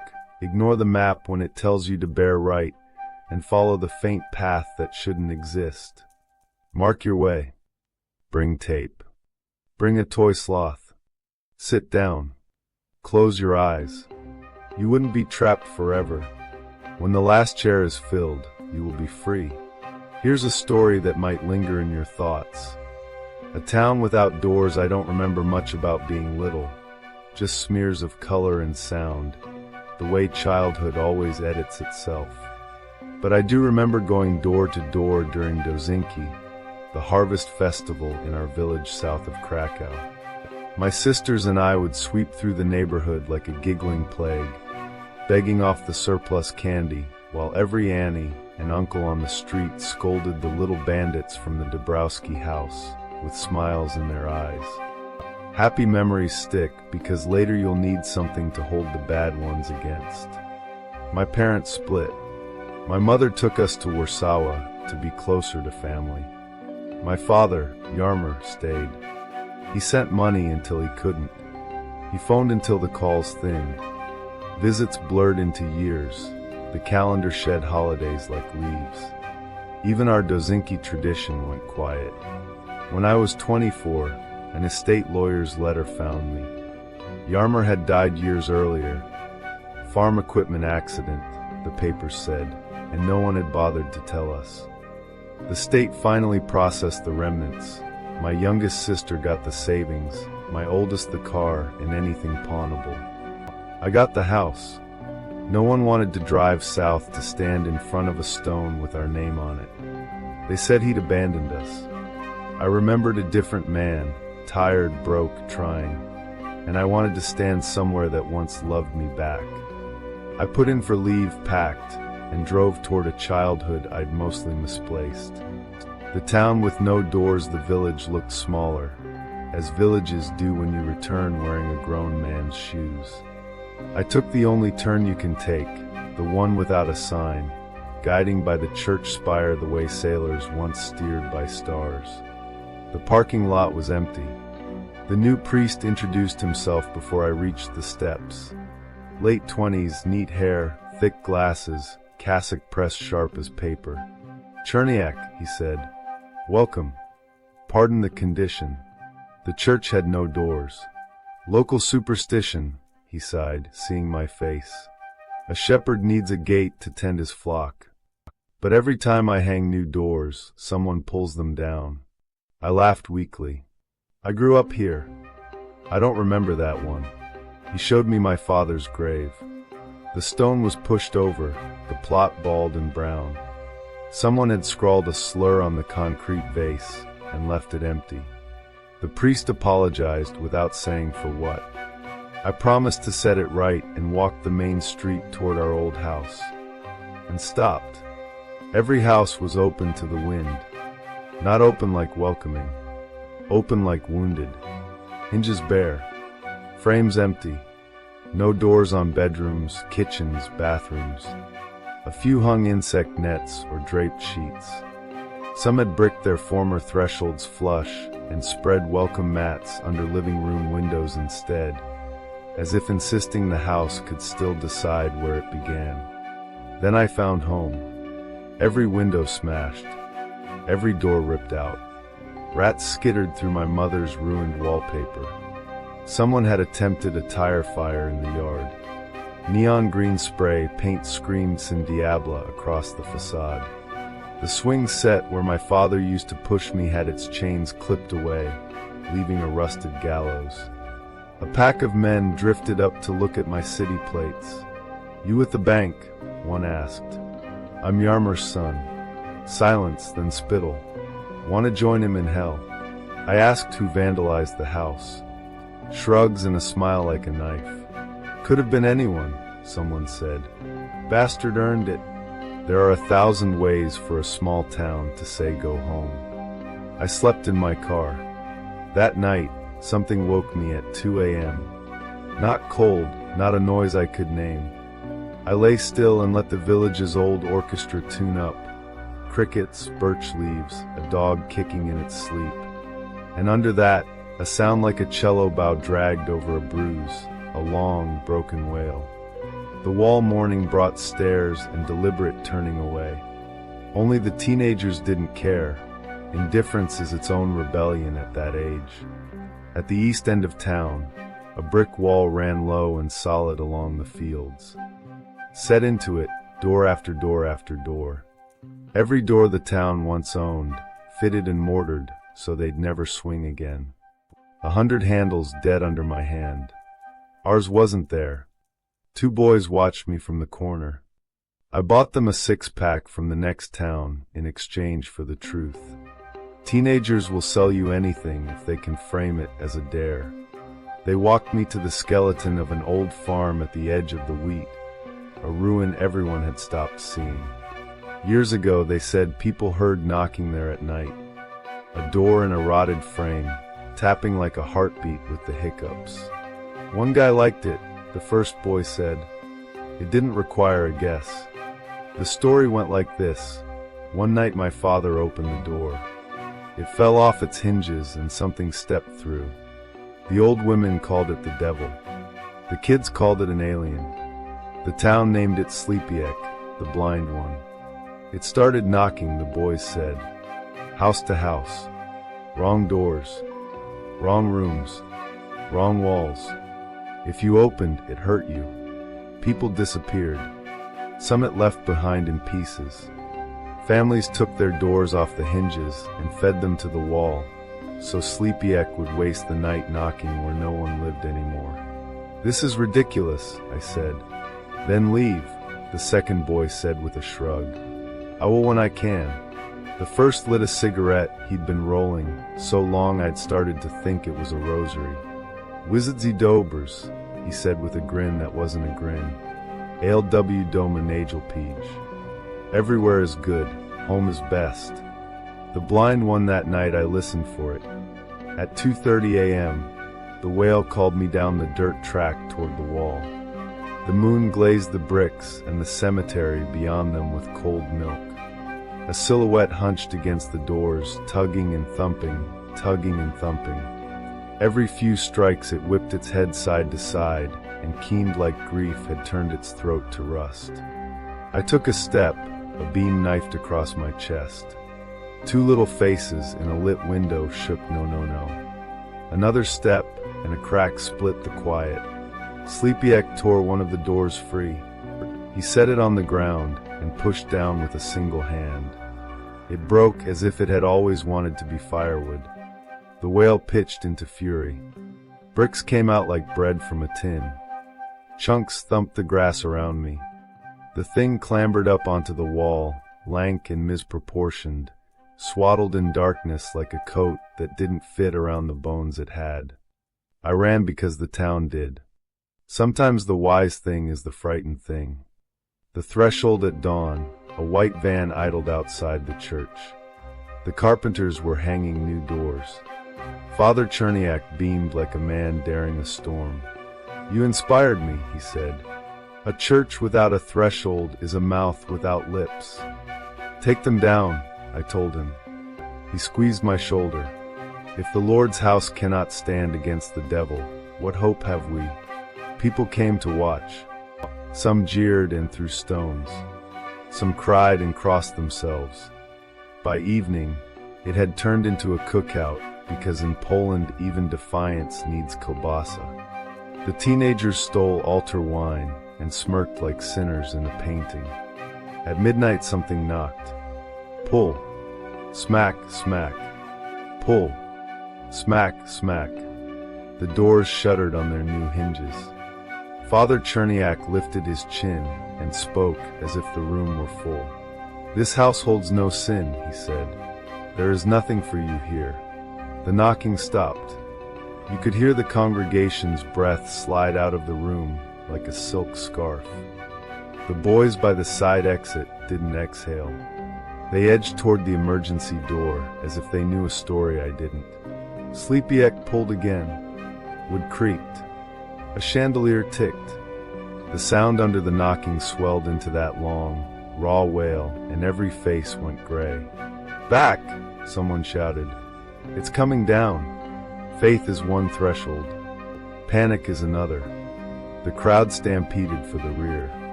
I realized I'd be crushed and slid under the front pews instead, heart clawing. The doors let go. They hit the stones and the candles guttered, and then he was inside. He wasn't wearing a coat. He didn't wear. His right arm bulged from the wrong place on his back. The left dragged and clicked across the floor. Something membrane-slick shivered between his shoulders like a spider's silk trying to become wings. He flowed down the aisle in a knuckled lope, overturning pews without noticing, and found Father Cherniak cowering behind the altar. Words don't matter to things that never learned yours. Sleepyek lifted him with one long arm and considered him. The priest rattled out commands and psalms. When orders failed, he traded them for pleas. The blind one unhinged his jaw, and the screaming ended with a wet pop. Something thumped and rolled. The priest's glasses clattered after it, knocking together on the wood like a final prayer. Sleepyek coughed hair from his throat, then let what was left of the man fall. I crawled. It found me anyway. Its shadow erased me. Its hand set me down as gently as a mother lowering a sleeping child into a crib. He leaned close. The face wanted to be a face, gray skin with a fish's sheen, black concave eyes pulled inward like they were drinking light, a human mouth with an extra hinge where no hinge belonged. He smelled like blood poured over iron. He brought me near. He made a sound I have no name for, and he put me back down. His head turned toward the doors as if he'd heard something I couldn't. The wail returned, not rage. Confusion. lost wearing a new shape. He stepped away, toes whispering, long arm dragging. Then he was gone. The right door after, the village cracked along its faults. Some men went for their rifles. Some went for their cars. Some blamed the priest for dying wrong. I went home and tore what was left of the house apart, looking for an answer to a question I didn't know until I was already bleeding from it. In the ruined kitchen, my fist punched through burned plaster into an empty space. I pulled out a tin box. The rats had had their share, the fire another, but not all of it. Family photos. Ues até dojinki. My sisters, my father with his first car. Screenshots of Facebook posts printed on cheap paper and slid into plastic sleeves, because that's how poor men save things they love. Then the photos stopped. In their place, pictures of a door. Notes in my father's handwriting. It's not screaming. It's crying. It's lost. No one listens. More notes. He had to get out. Wants to stay. He hunts elk in the forest. Brings it to me. There's nothing for him. I understand. And the final line, I will let him sleep in the house. Maybe it can help his night terrors. Whatever happened after that, no one wrote down. Maybe the chains on the swing were a mistake. Maybe Sleepyek tried to mimic kindness and made a puppet. Maybe it killed the only friend it ever had. I walked back into the night like a sleepwalker. The wall glittered with mortar dust. Sleepyek tapped weakly at a door and whimpered. He tugged at a handle the way a child tests a locked bathroom. "Follow me," I said. He did. We crossed the dark like a rumor, past windows with curtains pinched tight, past men who gripped their rifles and found themselves gentled by confusion. At the cemetery, we stopped at the trampled plot with the kicked-over stone. I pointed. "Here," I said. "Father." He didn't understand my language. He understood this. Sleepyek pulled earth out of the ground like a woman unmaking a bed. Yarmur hadn't been buried deep. Poverty does the minimum even in the end. When the wood of the coffin showed, I saw why it had looked familiar before I knew why. They'd used a door. My father had died too poor for a lid. Someone had taken the front door from our house, laid it over him, and hammered it down.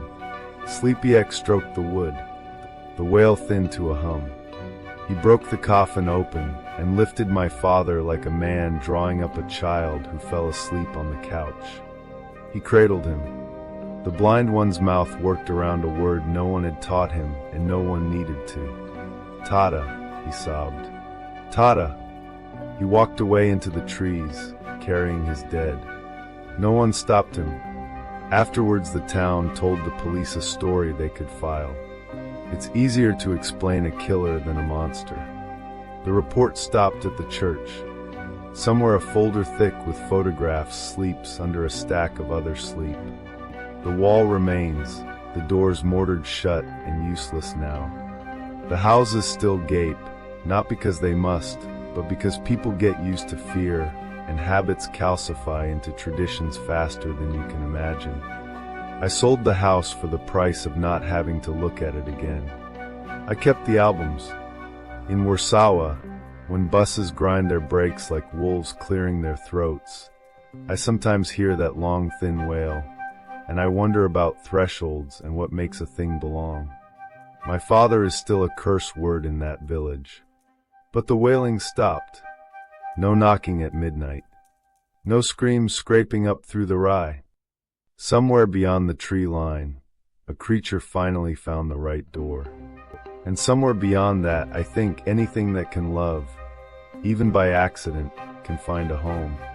Next, listen to what someone else experienced. I found my missing brother on a forum for the dead. I didn't believe in forums. I believed in case numbers, time stamps, and the blank spaces that swallow missing people. Ryan had been gone 2 years. He left for coffee in a blue hoodie and never came back. His bank card never blinked. His phone pinged once off a tower by the freeway, and then turned into a dead star. The police shrugged in their neat, practiced ways. My mom stopped eating. My dad stopped speaking. I kept moving because if I ever stopped, I knew I'd never start again. At 2:11 a.m. on a Thursday, the sleepless internet coughed up a thread called Messages from Beyond, connecting with the lost, one of those dusty corners where usernames look like typos and posts like prayers. Most of it was grieving people talking to the dark. One comment hooked me like a fish hook, echoing void. Sometimes the missing don't know they're gone. Sometimes they're here, looking for home. Someone asked how he knew. Echoing void, because I am one. Grief makes you stupid, or brave. They glow the same color from the inside. I made an account, usernames __hard, and DM'd him. If you're one, prove it. Tell me something only he'd know. He answered before I could regret it. Echoing void. You broke Ryan's nose because he beat you at Mario Kart on Rainbow Road. You cried first. He forgave you first.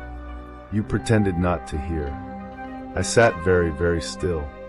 I'd never told anyone. Not even Ryan. Not the shame, not the way he held a dish towel under his nose and made me a root beer float to stop me from crying. Who are you? I typed. Echoing void, you know. For weeks I lived in the thread's glow. I worked. I answered emails. I microwaved food and forgot to taste it. Then at night I went where the air smelled like burned dust and spoke to the dark until my typing blurred. He said he'd woken in a version of our town with the color drained out. Streets were there, but the cars were husks with open mouths. Houses stood with their lights on and no one inside. The sky was always the hour between storm and storm. The world was familiar, like a song you'd forgotten the words to. He remembered things the way my brother did, mean tiny things. The nickname for our childhood mutt. How he stole my middle school recital DVD and held it over my head for 3 months so I'd do his algebra homework. The birthmark on his right calf shaped like a comma. Sometimes he wrote like he'd been running. They don't like when I talk, he typed once. They like it quiet. Who? I asked. The ones that keep us. The shadows. Then nothing for days. The message came at 3:03 a.m. Do you want to see me? A link. A live feed. I told myself it would be a glitchy hoax with a jump scare. I clicked. The camera pointed at a street I knew too well. Our old block, if someone had poured heat between me and it. The houses wavered like they were painted on water. A figure walked toward the lens, framed by the slow bruise of the sky. Ryan. Jaw cowlick, the awful hoodie he loved. And wrong somehow, a stiffness to him, like invisible hands moved him by the hinges instead of by the muscles. He smiled the way you smile for relatives you don't like. He waved. In the chat feed, letters crawled. It's me. I told you. The camera juddered. The dark behind him rippled and came forward, tall shapes with edges like broken glass. Their limbs were wrong. They reached for him like remembering how to reach. They're coming, he typed. Find the door. The stream died. I read every word he'd ever sent me again, fingers cold. He'd mentioned a place. Our cabin. The cabin we'd built from splinters when we were kids and called the fort because no adults were allowed inside. It was 3 miles into the woods, rotting since high school. I drove there at noon because monsters are smaller under a sun you can see. The cabin sagged into the brush. The door fell inward when I touched it. Inside, mice and the thick smell of wet wood. The rug we'd used, red and threadbare, still lay on the floor. I kicked it over. A trapdoor looked back. We'd laid that floor ourselves, 2 useless teenagers and a hammer. We'd never built a door. But something had. The iron ring in its center was cold enough to sting. The ladder went down farther than a childhood could have dug. At the bottom, a tunnel shouldered in both directions. I followed the one with air in it until my phone buzzed. Echoing void, they know you're here. Don't let them in. The walls went dark around me. Not like the sun walked away, but like light forgot how to work. Black seeped from the cracks in the dirt, thick and slow as oil. It moved like thinking. The door at the end wasn't ours. It was older than our town, iron-worked with a pattern I couldn't look at straight. The handle had been polished by hands I didn't want to imagine. I put my palm on it. The metal felt like winter. I pulled. The world beyond the door smelled like damp cardboard and coins. The sky was the exact color the live feed had shown me. Sound didn't carry here. It hung and fell like a dropped sheet. He was there, 10 feet away, the shape of my brother carved out of the wrong light. "Ryan," I said, and my voice thumped into the air and lay down. He looked at me with eyes stretched wider than eyes live. His mouth opened. Nothing came out. He reached. The shadows surged. They didn't run so much as settle forward, tidal. I grabbed Ryan's wrist and felt the cold of bone. For a second, something that might have been my brother looked at me from inside him. Then the dark took the space between us like a breath. He screamed without sound. I went backwards through the iron door into the tunnel, without remembering why my feet knew the way. Something grabbed my shoulders from behind with hands like rooms. The world turned like a key. I woke in my bed. The time on my phone said 6:12 a.m. Mud dried under my nails in thin crescent moons. My knees were scabbed with tunnel dust. The rug by my door was crooked the way it gets when someone you can't hear drags something you can't see across it. A slip of paper lay in my palm, warm as if it had been tucked there a long time. Ryan's handwriting was ugly and unmistakable. "Don't stop looking. There's another door." I pressed the paper to my face and smelled old ink and the ghost of our house. I told no one. What would I say? That I'd crawled into a place where the sky never forgives? That grief taught itself hands and wrote me a note? I went to work. I answered emails. I bought bananas and watched them dye yellow to brown to fruit fly. At night I returned to the thread. Void didn't reply. His profile showed last active, now and still nothing. On the forum, the thread filled with quiet. Anyone there? Anyone else getting the static? Anyone know why it gets so loud? People posted photos of gray streets that looked like copies of places I knew, smudged one layer to the left. A new user DM'd me. "Do you hear them where you are? The knocks? They started after I watched your stream. I think you dragged something through the wire." I turned my sound up.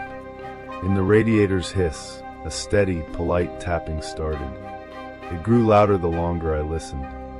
It began to come from the closet wall, then the bathroom mirror, then the picture frame with Ryan and me at the county fair, our mouths blue with cotton candy. I put my fist through the picture because it felt like doing something. The tapping stopped in the frame.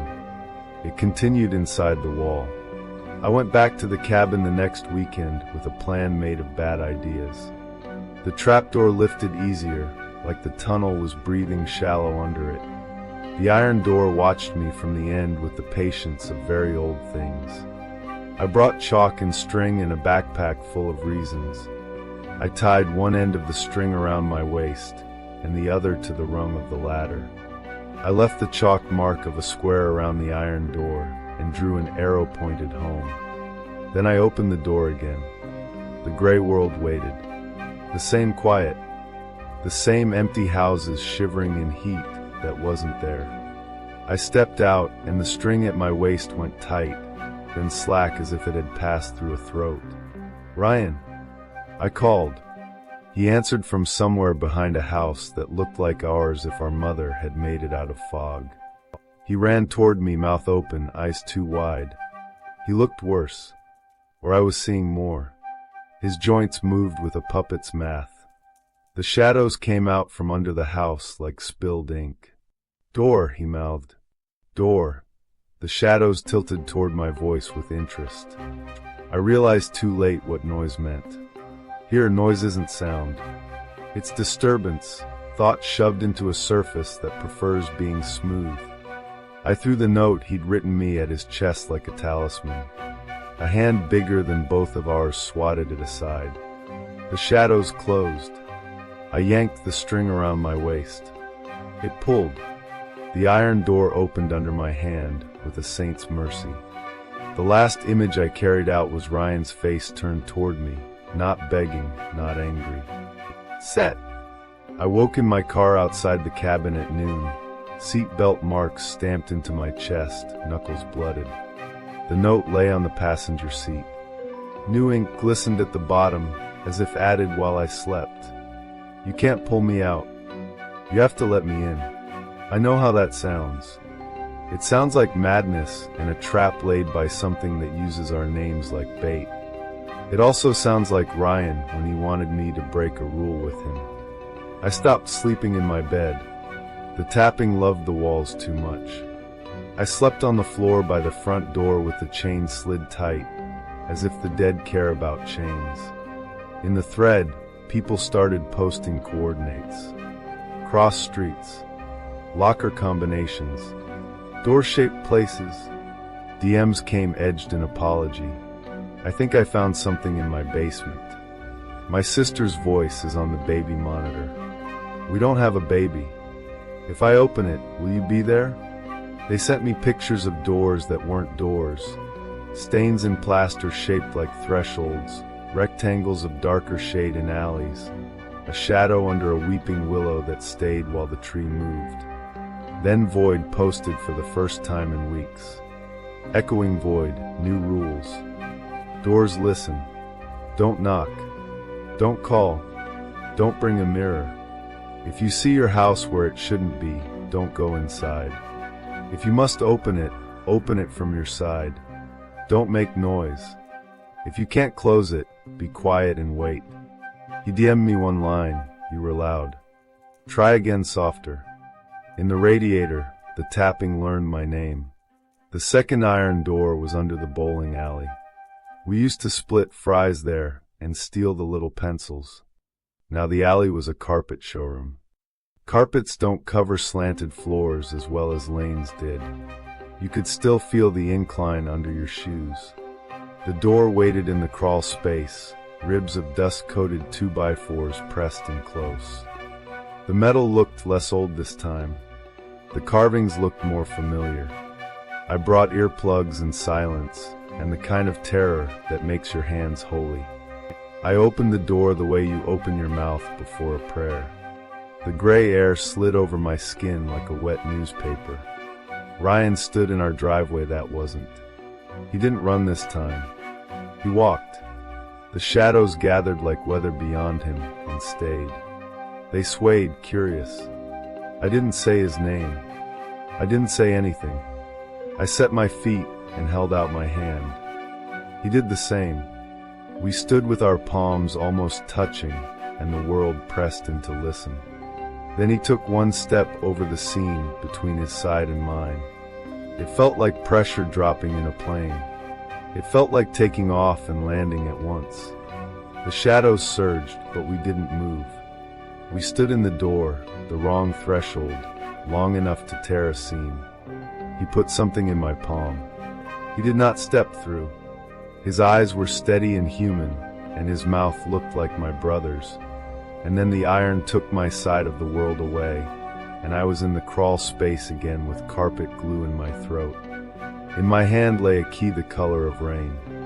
It wasn't cut for any lock I'd ever seen. It was heavier than it looked and warmer than metal should be. On the key's stem, scratched with something sharp and impatient, he'd carved a single word. Home. I don't know when I'll open the third door. He leaves notes where the tapping is loudest now. Inside my cabinets, under my mouse pad, once neatly tucked into the spine of bowling score for beginners at the thrift store. I leave him oranges and old jokes. The shadows have learned the shape of my house. I learned the shape of their patience. We are all waiting for the same thing to line up. If this is a story about the dead, it isn't. It's a story about thresholds. About how sometimes the lost don't cross back. Sometimes you let them in. Last night the radiator tapped out 4 careful knocks, a pattern he used to make on my door when he wanted me to come play. I pressed my ear to the cool metal and said nothing. I listened until my heart stopped crashing. When I stood, a slip of paper lay by my foot. "Don't stop looking," he'd written in his bad blocky hand. "There's another door." On the back, new words, messy with hurry. "You won't find this one. It finds you." I turned off every light and sat with my cheek to the front door, chain slid, key in my palm, breathing like I was hiding from a storm. On the other side of the wood, something breathed back. Now the silence is broken by a new memory. I found my little sister's diary. I wish I hadn't. Emily always had a secret world. It lived in pastel notebooks with tiny brass locks, stickers curling at the corners, pages fat with her spiky handwriting. She'd snatch them away if I even glanced, clutching them to her chest with mock ferocity. 3 months ago, Emily drowned at the lake. She was only 11. The funeral air was heavy and wet with silence.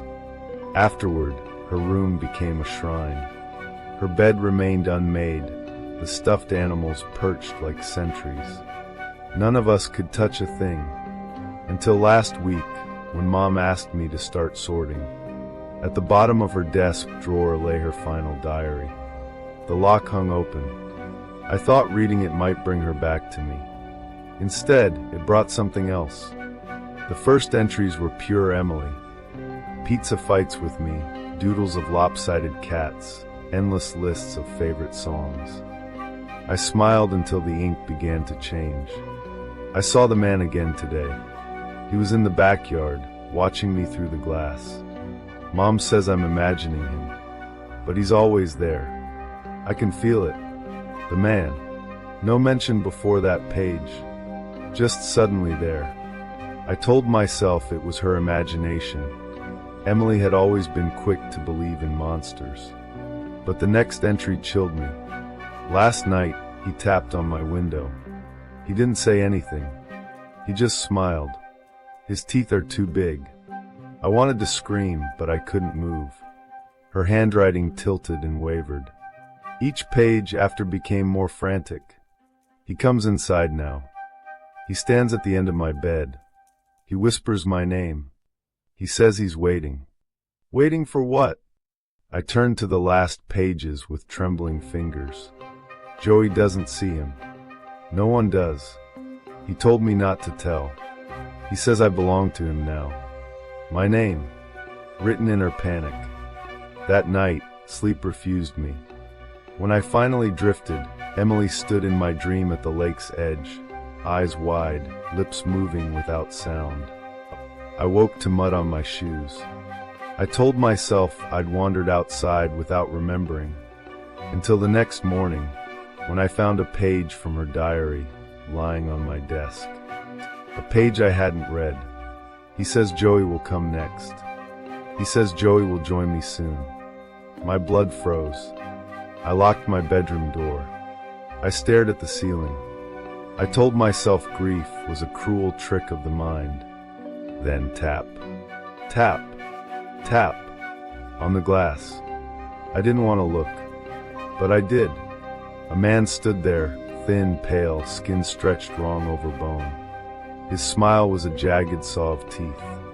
He pressed a finger to his lips, as if reminding me to keep her secret. I couldn't breathe. When I woke, it was morning. The window was locked. No footprints outside. Almost enough to call it a dream. Until I found another page from her diary, this time on the kitchen table. He says it's time. He says Joey belongs to him now. Last night, muddy footprints led from the lake to my bedroom door. I understand now. Emily didn't slip. She didn't hit her head. He took her. And now he's coming for me. Another story carried by the hush of night. My father walked out on me 20 years ago. Tonight I found out why. The last time I saw my father, I was 5 and watching cartoons on the living room rug. I turned at the sound of the deadbolt and caught his denim jacket disappearing through the doorway. The door thudded shut, the house gulped. My mother sat cross-legged on the floor, sobbing in a way that didn't match her face. My mother didn't cry. Not when the car died in January, not when the rent went up, not when I got the flu, and she slept sitting up in a chair to listen to me breathe.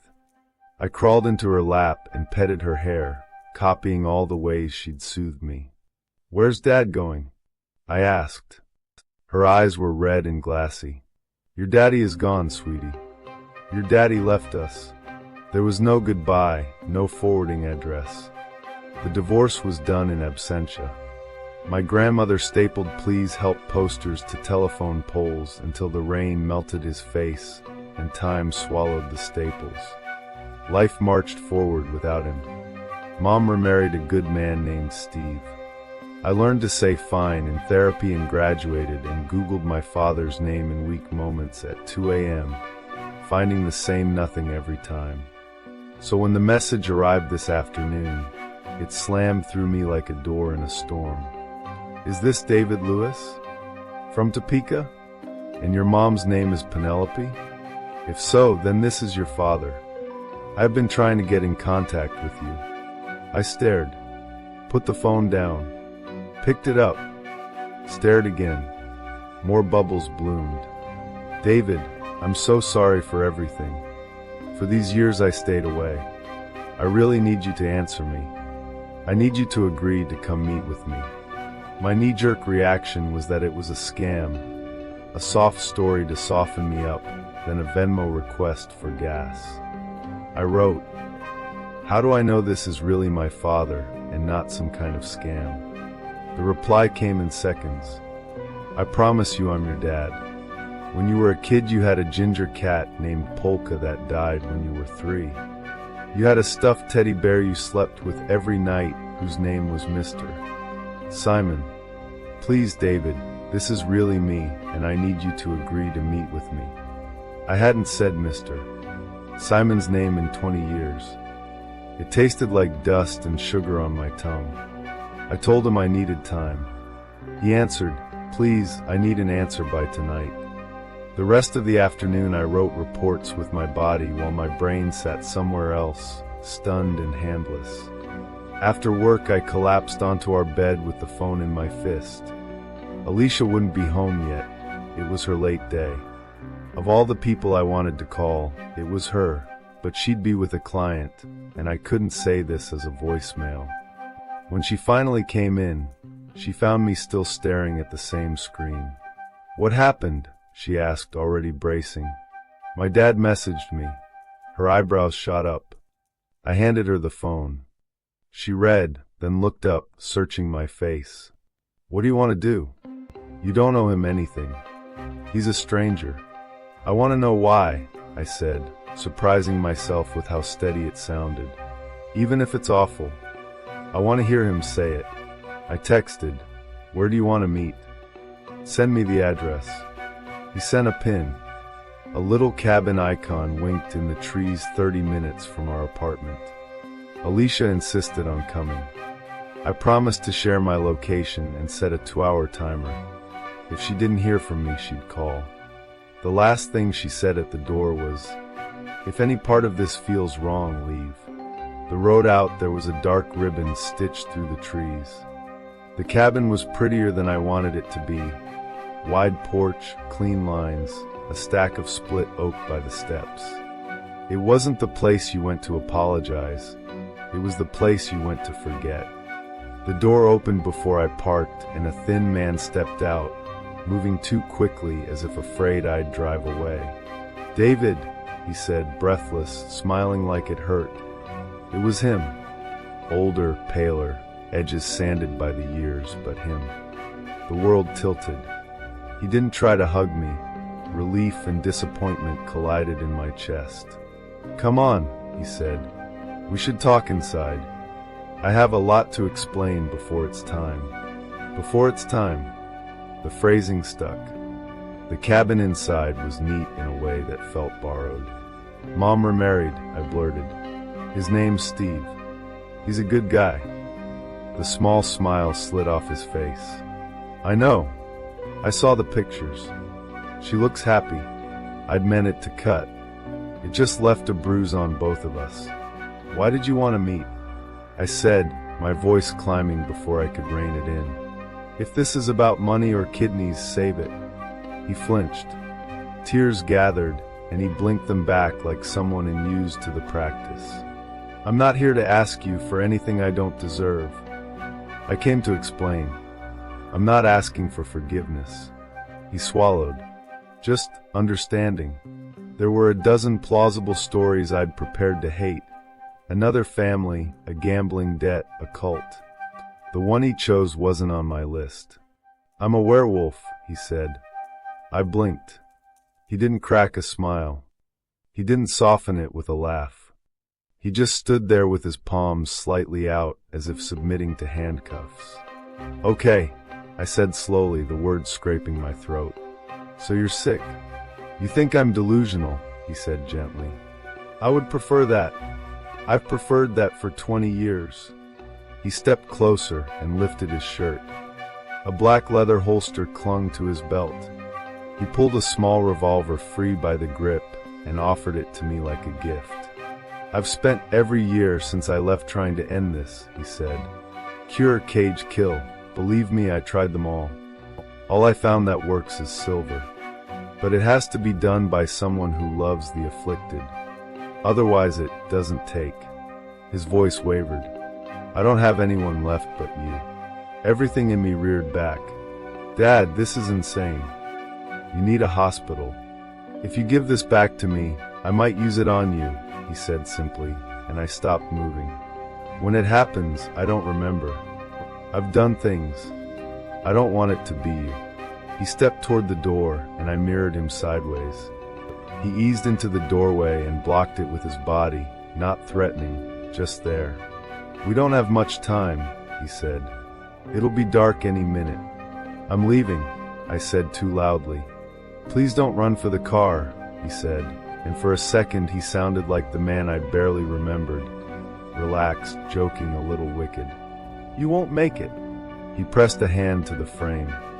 His face had gone oddly shiny, like wax under a heat lamp. He breathed as if the air had thickened. Outside, he said tightly.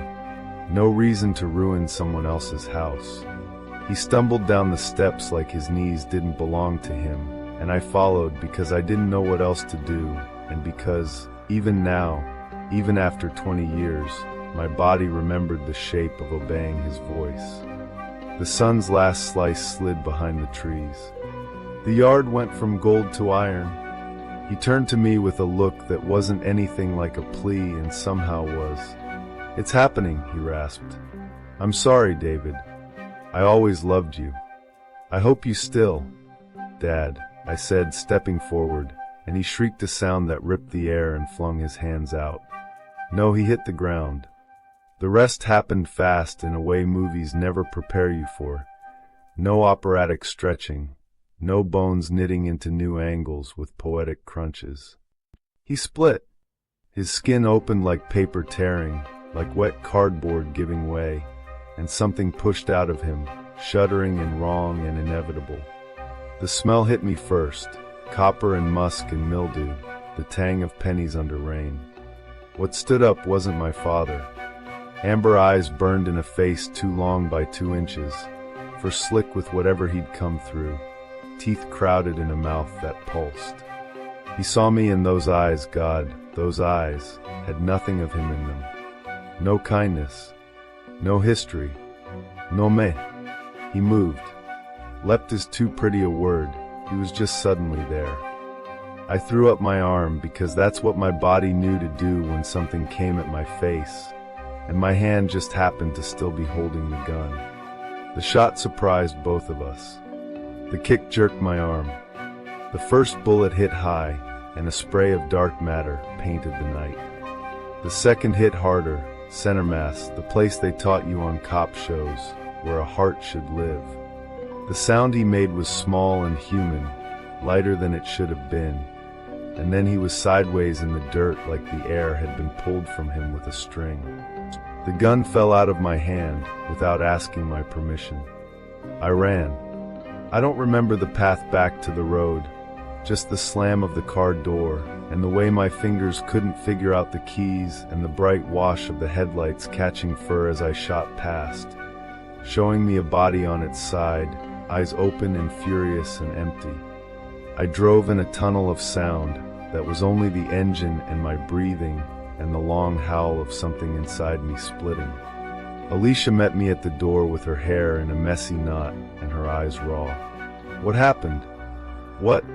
He was high, I said, the lie arriving fully formed. He broke into some cabin and tried to hit me up for money. I left. Should I call the cops? No, I said too quickly, and then softer, no. I'm okay. Please. She stayed with me on the couch until her body finally gave out and sleep ambushed her. I sat in the dark and sipped cooling coffee and watched the window like it might chew its way inward. Dawn came like mercy. I told myself a story about shock and nerves and an undiagnosed panic disorder, about how grief can fold reality and fear can make any shape it wants out of night. My phone buzzed. I jumped. A text preview glowed on the lock screen, and the world narrowed to the one sentence I could see without opening it. David, it didn't work. As the night deepens, so does the mystery. I get paid to answer phone calls all day. I'm only allowed to listen. They tell you the rules before you ever sit down at a desk. Arrive at your exact start time. No early birds, no stragglers. Keep the mask on always. Never identify yourself. Never try to identify anyone else. And if the line goes live, you do not speak. You listen until the call ends. Then you wait for the light to turn red again. That's the job. They call the supervisors assessors, like we're all part of a study instead of a company. They say the callers aren't real, that it's resilience training with synthetic voices, exposure therapy for anonymous corporate clients. They say the shrieks and pleas are simulations. Sure. And the check's clear because the tooth fairy runs payroll. I only cared that the money was stupid. Student loans? Gone in a month. Credit cards? Zeroed out by spring. Now I rent a brick and beam loft and drive a car I used to drool over in magazines. Financial breathable air feels a lot like morality dissolving. My name's Ariana, 19, college dropout. I only know 3 things about where I work. The building never sleeps, but it never really wakes up either. The callers are always afraid. Someone is lying about why we're here. The office looks like any other call center if you squint. Gray carpet swallowing your footsteps, rows of partitioned cubes, the hum of forced air. What makes your skin crawl is what leaks out of the phones. Voices, so many voices, threaded under the fluorescent buzz like a faint radio you can't switch off.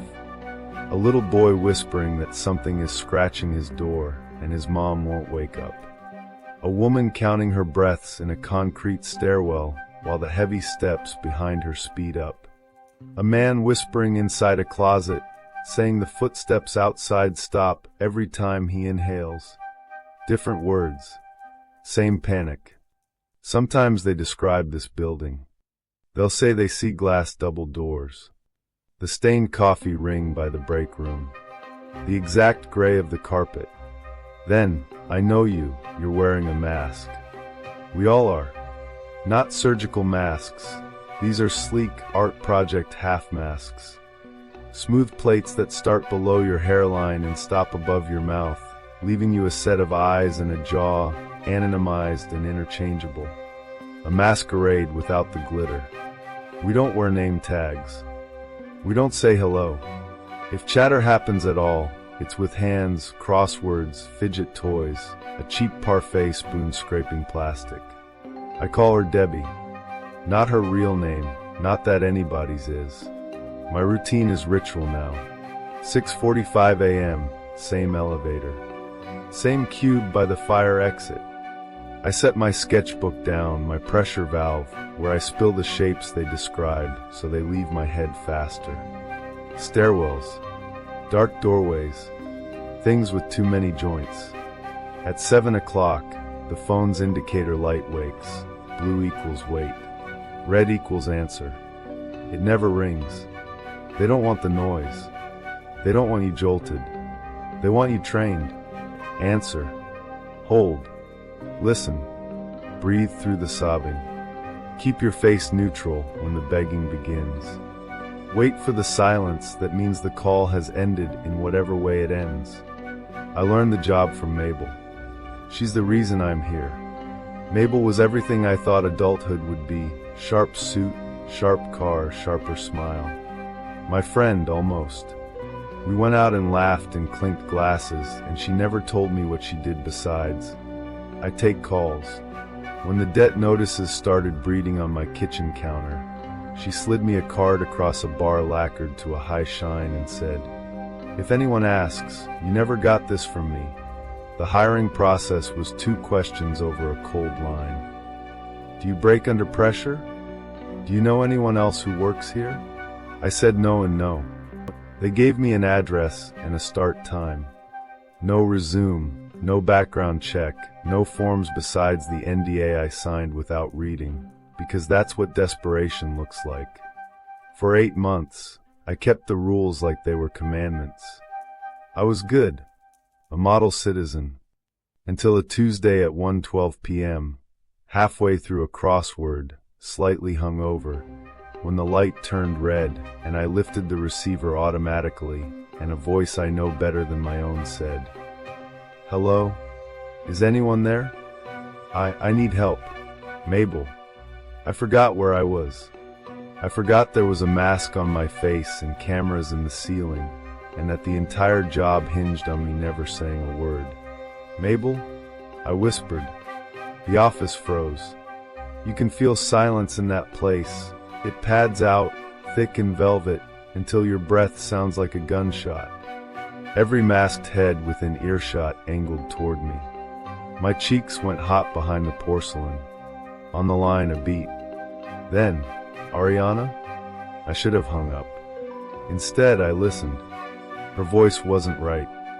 It juddered, wet like sound trying to drag itself through meat. "Oh no, no, no, no," she said, and the tremor in it made something cold and small curl under my ribs. Then she started laughing. Not the laugh I knew. A laugh scraped raw and manic, like strings snapping one by one. I slammed the phone down so hard the plastic rattled. HR was already at my cube. Black mask, notepad, perfect posture. She didn't speak, just motioned. I followed like a kid to the principal's office, palms sweating into my gloves. The chair across from her desk was molded to make you feel small.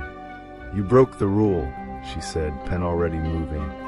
Yes, but you understand this means you are terminated." There was a script in her voice. I saw the moment I said Mabel's voice land behind her eyes. A flicker of disappointment or fear, or worse, recognition. "When you applied," she said, 2 questions. I answered no and no. She tore a page free cleanly and slid it across. "Final check pickup. Severance equal to 1 month's salary." "That's it." She looked at me like I was a noise she'd already muted. I stormed out too fast, half because rage needs a runway and half because I was sure if I stayed a second longer, my face would shatter. In the parking lot, I realized I still had my mask on. 2 days of calling Mabel. Straight to voicemail. We had plans next weekend, drinks, gossip, maybe honesty. She never ghosted. Not me. On the 3rd day I went to collect my severance. The address was a hotel with orchids in the lobby and staff who moved like choreography. No front desk, just private mailboxes along a marble wall. The code worked. The envelope inside was warm, like it had just finished printing. I crossed to the parking garage, already calculating how long I could hide inside my apartment without talking to anyone, when someone stepped out of the crowd and the thought went sideways. Tall boots, big blonde hair, fur coat, Mabel. Everything in me jerked toward her before my brain caught up. She turned her head, and the face was wrong. Too long, poured into the shape, not grown. Her skin hung tired on the bones, her mouth sagged open, and where eyes should have been were two starved holes rimmed with many tiny teeth flexing. Her hands were worse, loose skin, fingers warped like wire hangers yanked into new shapes. People flowed around her without seeing her. No stares, no shrieks, just an ordinary eddy in foot traffic. The elevator dinged behind me. I ran. The doors shuttered shut as the footsteps on concrete approached, slow, heavy, impossibly patient. I didn't look. I drove home too fast and hit every red light and called 3 friends just to hear ringing that never came. The calls connected to silence. Full bars on my phone. No sound. I made it to my building. I told myself I was fine. I cut through the lobby toward the convenience alcove to buy something sugary and stupid to put between me and the day, and she limped through the entrance. I felt the fear pop like a bubble. Underneath it was irritation so sharp it made me reckless. Really? I said to the room at large. Nobody else is seeing this? No one looked up. I stepped toward it. Hey, I called. Why are you following me? It kept moving, limp lurch, limp lurch. Not funny, I said. I'm going to get security. The mouth bloomed out of its stomach, a slit, then a grin, then a perfect pink-ringed maw, and took my pointing finger off. Just like that. Chomp. Gone. I screamed. Blood sheeted warm down my wrist. No one turned their head. The elevator spit up a couple with matching suitcases. They didn't look at me. I ran for the stairs. I made it to my floor. Fumbled my key with slick, shaking hands. Slammed the deadbolt, slid the chain, leaned my whole body into the door as if flesh could become steel. I dialed 911. Silence. I dialed my mother. Silence.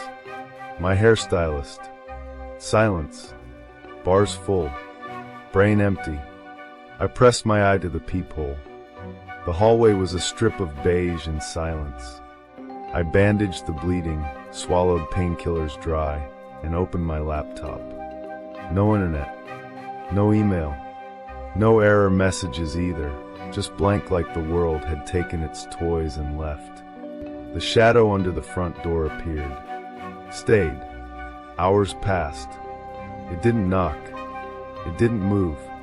It was as patient as stone. Then it spoke. Ariana? Mabel's voice asked through oak. It was thick and wet, like breath pushing out of a submerged throat. I'm here. I need your help. I didn't answer. My body wanted to run to the door like a dog. I walked to the bedroom instead and shut the door very carefully. It hit the apartment all at once, walls, windows, ceiling. Bangs like furniture dropping from a great height. Talk to me, the thing said, and it didn't sound like Mabel now. It sounded like an empty room ordering you to fill it. The world shrank to the bedroom, a barricade of furniture, a knife, a phone I couldn't use, my pulse gaveling at my skull. When I did sleep, it was for jagged minutes at a time. I woke to the thin black wedge of shadow under the bedroom door. It had let itself in. I did the only thing I could, called again. Silence. The same, every time. Until I heard it, a spoon scraping the bottom of a plastic cup, lazy and rhythmic. Debbie's parfait. Debbie? I said, hope and hysteria sawing at each other in my voice. Nothing. Of course nothing. Debbie isn't her name. I don't know her. We aren't supposed to know anyone.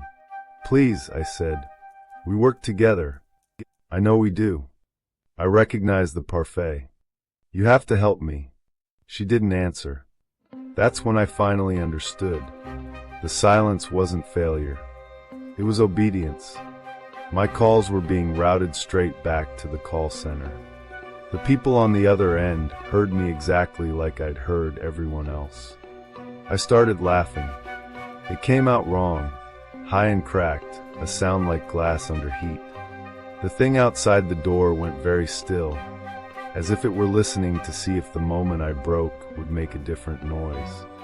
When I could breathe again, a stupid, dangerous clarity slid into place. Get someone to break the rule. If the listener responds, the thing moves on. That was the hope Mabel had pitched between sobs before she laughed like that. Force someone to answer. Make the system swallow its own tail. Who? I had almost nothing on anyone. Almost. Martha. 2 cubes down. The crossword clack. And once, a brochure peeking from her purse, Woodbrook Assisted Living. The same place my mom toured for my grandfather years ago. Nice. Pricey. Private rooms with big windows. A reason to need money. I dialed. Hung up. Dialed. Hung up. Listened for acrylic nails tapping fake wood. On the other side of the door, the handle twitched. The dresser I'd shoved in front of it squealed across the floor, like it had been pushed by a bored child. Acrylic clicks. There. I steadied my voice. Hello, I said, calm as a receptionist. I'm calling about a resident at Woodbrooks. The tapping stopped. Apologies for reaching you at work, I added. They told me this was the correct line for emergencies. Can I confirm your last name? The door opened an inch. The thing had sloughed off the Mabel suit somewhere between lobby and home. What stood in my bedroom doorway was meat misremembered, cords and mouths and slick black tendrils working in slow, delighted unison. The smell was rot and pennies. Ma'am, I said evenly, eyes on the floor. If I don't get a directive right now, policy says I call 911. Warmth breathed across my face. The room went small and wet and full of teeth. Is my mom okay? A woman's voice asked at last through the phone. The air changed. The pressure in the room slackened like a hand unclenching. I opened my eyes in time to see the last curve of a tendril whisk around the door jamb. The front door hinges whispered, and then the apartment was mine again. I swallowed. Listen, I said into the phone, voice shaking now. This isn't Woodbrook. We used to work together. The call center intercepts your calls. If something is after you, get someone to answer. Make them break the rule. Don't. The line clicked dead. I don't know if I saved her or sentenced her to something worse. I don't know her real name. I don't know anything except that the thing left when a human voice said 7 scared words that were not part of the job. I didn't leave my apartment for weeks. I sat with bandages and nightmares and a therapist who didn't flinch when I said stomach, mouth, and tiny teeth. I told myself a lot of stories about fatigue and shock and grief. Then I stopped telling stories. Here's the truth. The calls are real. The people are real. The things hunting them are very, very real. The experiment isn't about resilience. It's about compliance. It pays you to practice not helping until not helping becomes part of your wrists and jaw. It buys your silence and calls it data. I got in for the money. If I'm honest, even if they'd told me the truth up front, I might have taken the job anyway. That's the ugliest part. That's the part one have to live with. Now I have something else to live for. I'm gonna burn the call center down. I don't know how yet. I know the building. I know the elevators and the fire exits and the way the masks stack in labeled boxes in a locked supply room. I know the severance comes from hotel mailboxes, which means there are shell companies and drop points and a trail someone can follow if they want it badly enough. I want it badly enough. If you're reading this, consider it a warning and a dare. Don't take the job. If you already took it, say something. If your light turns red, and the voice on the other end sounds like an actual person trapped in an actual horror, break the rule. Say hello. Say I hear you. Say what's your name. You might get fired. You might save someone's life. Mabel, if you're still out there under whatever wore your face, if any part of you can hear this, I'm sorry I waited 8 months to believe you. Martha, I hope it was enough. Debbie, if you ever hear a stranger whisper your nickname over a line that's supposed to be dead, pick up. The light just turned red again. Not at the office. Here on my phone. No ring. Just that little diode, winking like an eye. I'm going to answer. And this time, I'm going to talk. Here's another quiet account of the unknown. My father is a park ranger. I went on his night shift. I should have followed the rules. Forests trick you. By day, the pines look like a cathedral and the air tastes rinsed clean. You start thinking the quiet loves you back. But the quiet belongs to the forest, not to you. A marked trail is just string on a tiger. My dad's done ranger work since before I was born. As a kid, I never got why he loved it. No cell service, hikes that tried to grind your knees into powder, bugs that treated you like a buffet. He used to tell me campfire-grade stories about night patrols and things in the trees. I stopped believing them. I didn't stop wanting him to tell them. We'd been drifting for years, and getting quieter me sharper. When he offered to take me on his night shift, I said yes. Call it nostalgia. Call it a truce. We hit the park around 9. His shift ran 10 to 6. The Jeep chewed blacktop, then dirt, then a ribbon of 2 tracks swallowed by timber. An hour and a half later, a cabin rose from the dark, a wooden cough of light on stilts, ladder dropping to a trapdoor, a radio mast like a finger raised to hush the sky. Before we stepped out, he handed me a folded sheet. Instructions, he said. They're not optional. I scoffed on autopilot. Then I read them. Don't go out alone. Always carry a working radio/phone. Don't leave marked trails without permission and proper gear. Lock food in trash. Wear your whistle and badge at all times. If you see a man missing an arm, do not assist. Your family is not out here. There is no reason you should hear their voices from outside. Lock your car doors, even while driving. Tree blazes, triangles only, red, yellow, green. Any other marks are not ours. Do not follow them. If whistling sounds close, it's far. If it sounds far, it's close. Beware of dead blue. What's dead blue? I asked. He rubbed his jaw. You know how silence in the woods is birds and crickets and wind and leaves? Yeah. Dead blue is when all of it stops. Not quiet, empty. It doesn't happen. If it does, you leave. He kept his tone light. His eyes didn't match. We locked in. The cabin was 1 room and a hum, desk, dead TV, mini fridge, a map crowded with contour lines. He dimmed the lamps, and the window went from a mirror to a mouth. Moonlight silvered the valley. We were treetop high. The cabin bolted to an old pine. The first hours softened. He tossed me orange juice, the brand I liked, somehow remembered, and we traded small talk until it nodded into bigger talk. Somewhere past midnight, I drifted off with my cheek on the desk. His whisper hooked me back. Martin just called. Missing camper from the lakeside site.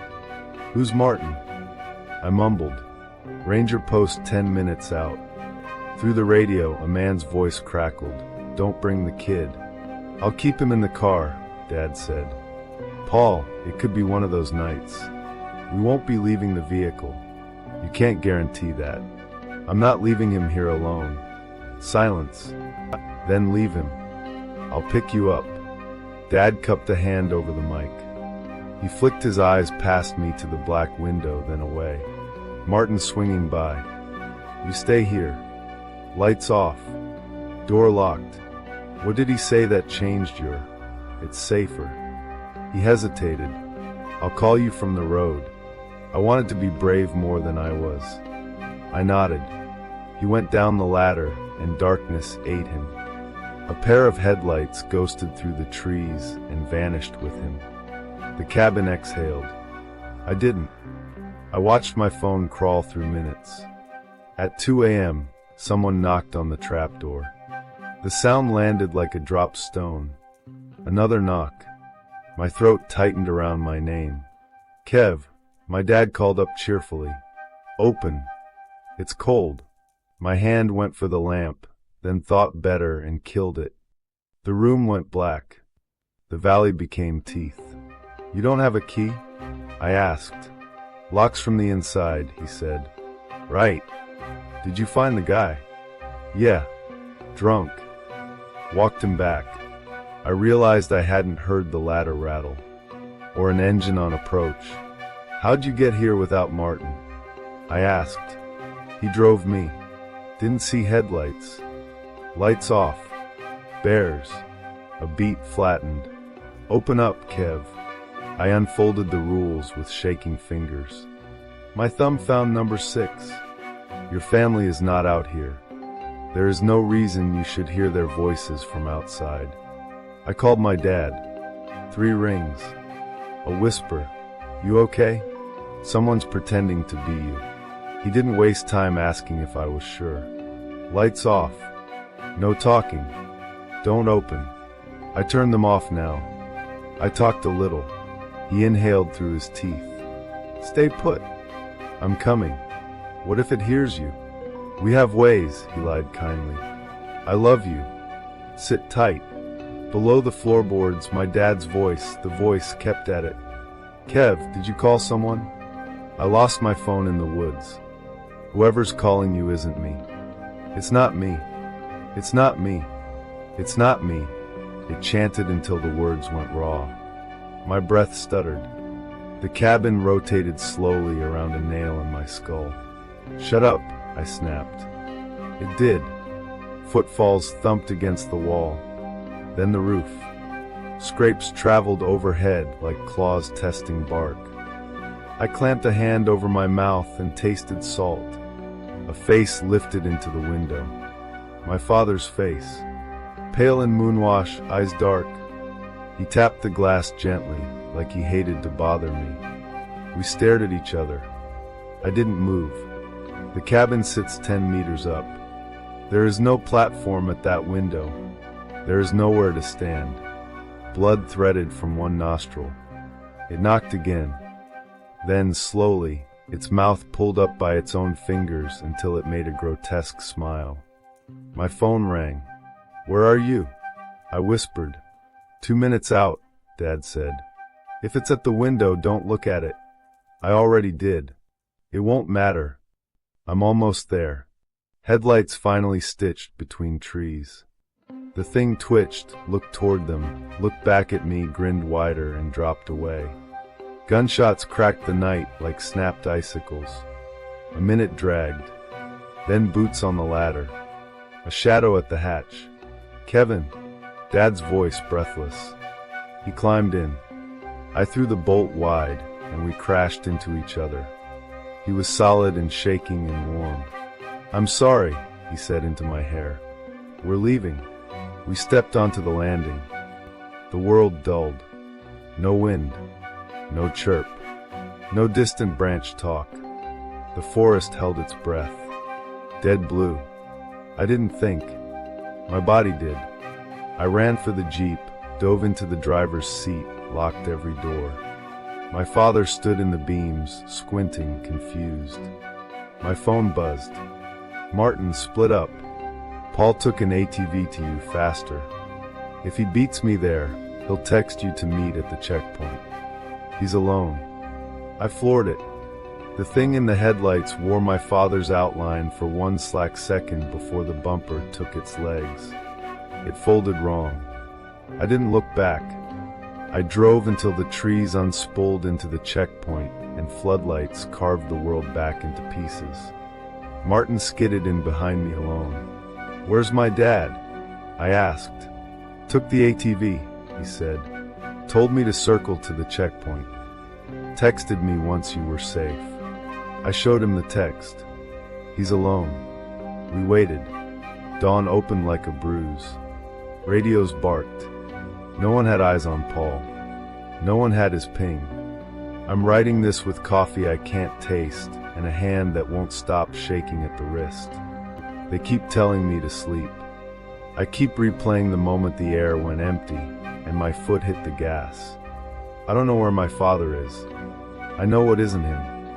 I know the rules now. I know why they're rules. And if the forest ever goes blue and hollow around you, leave.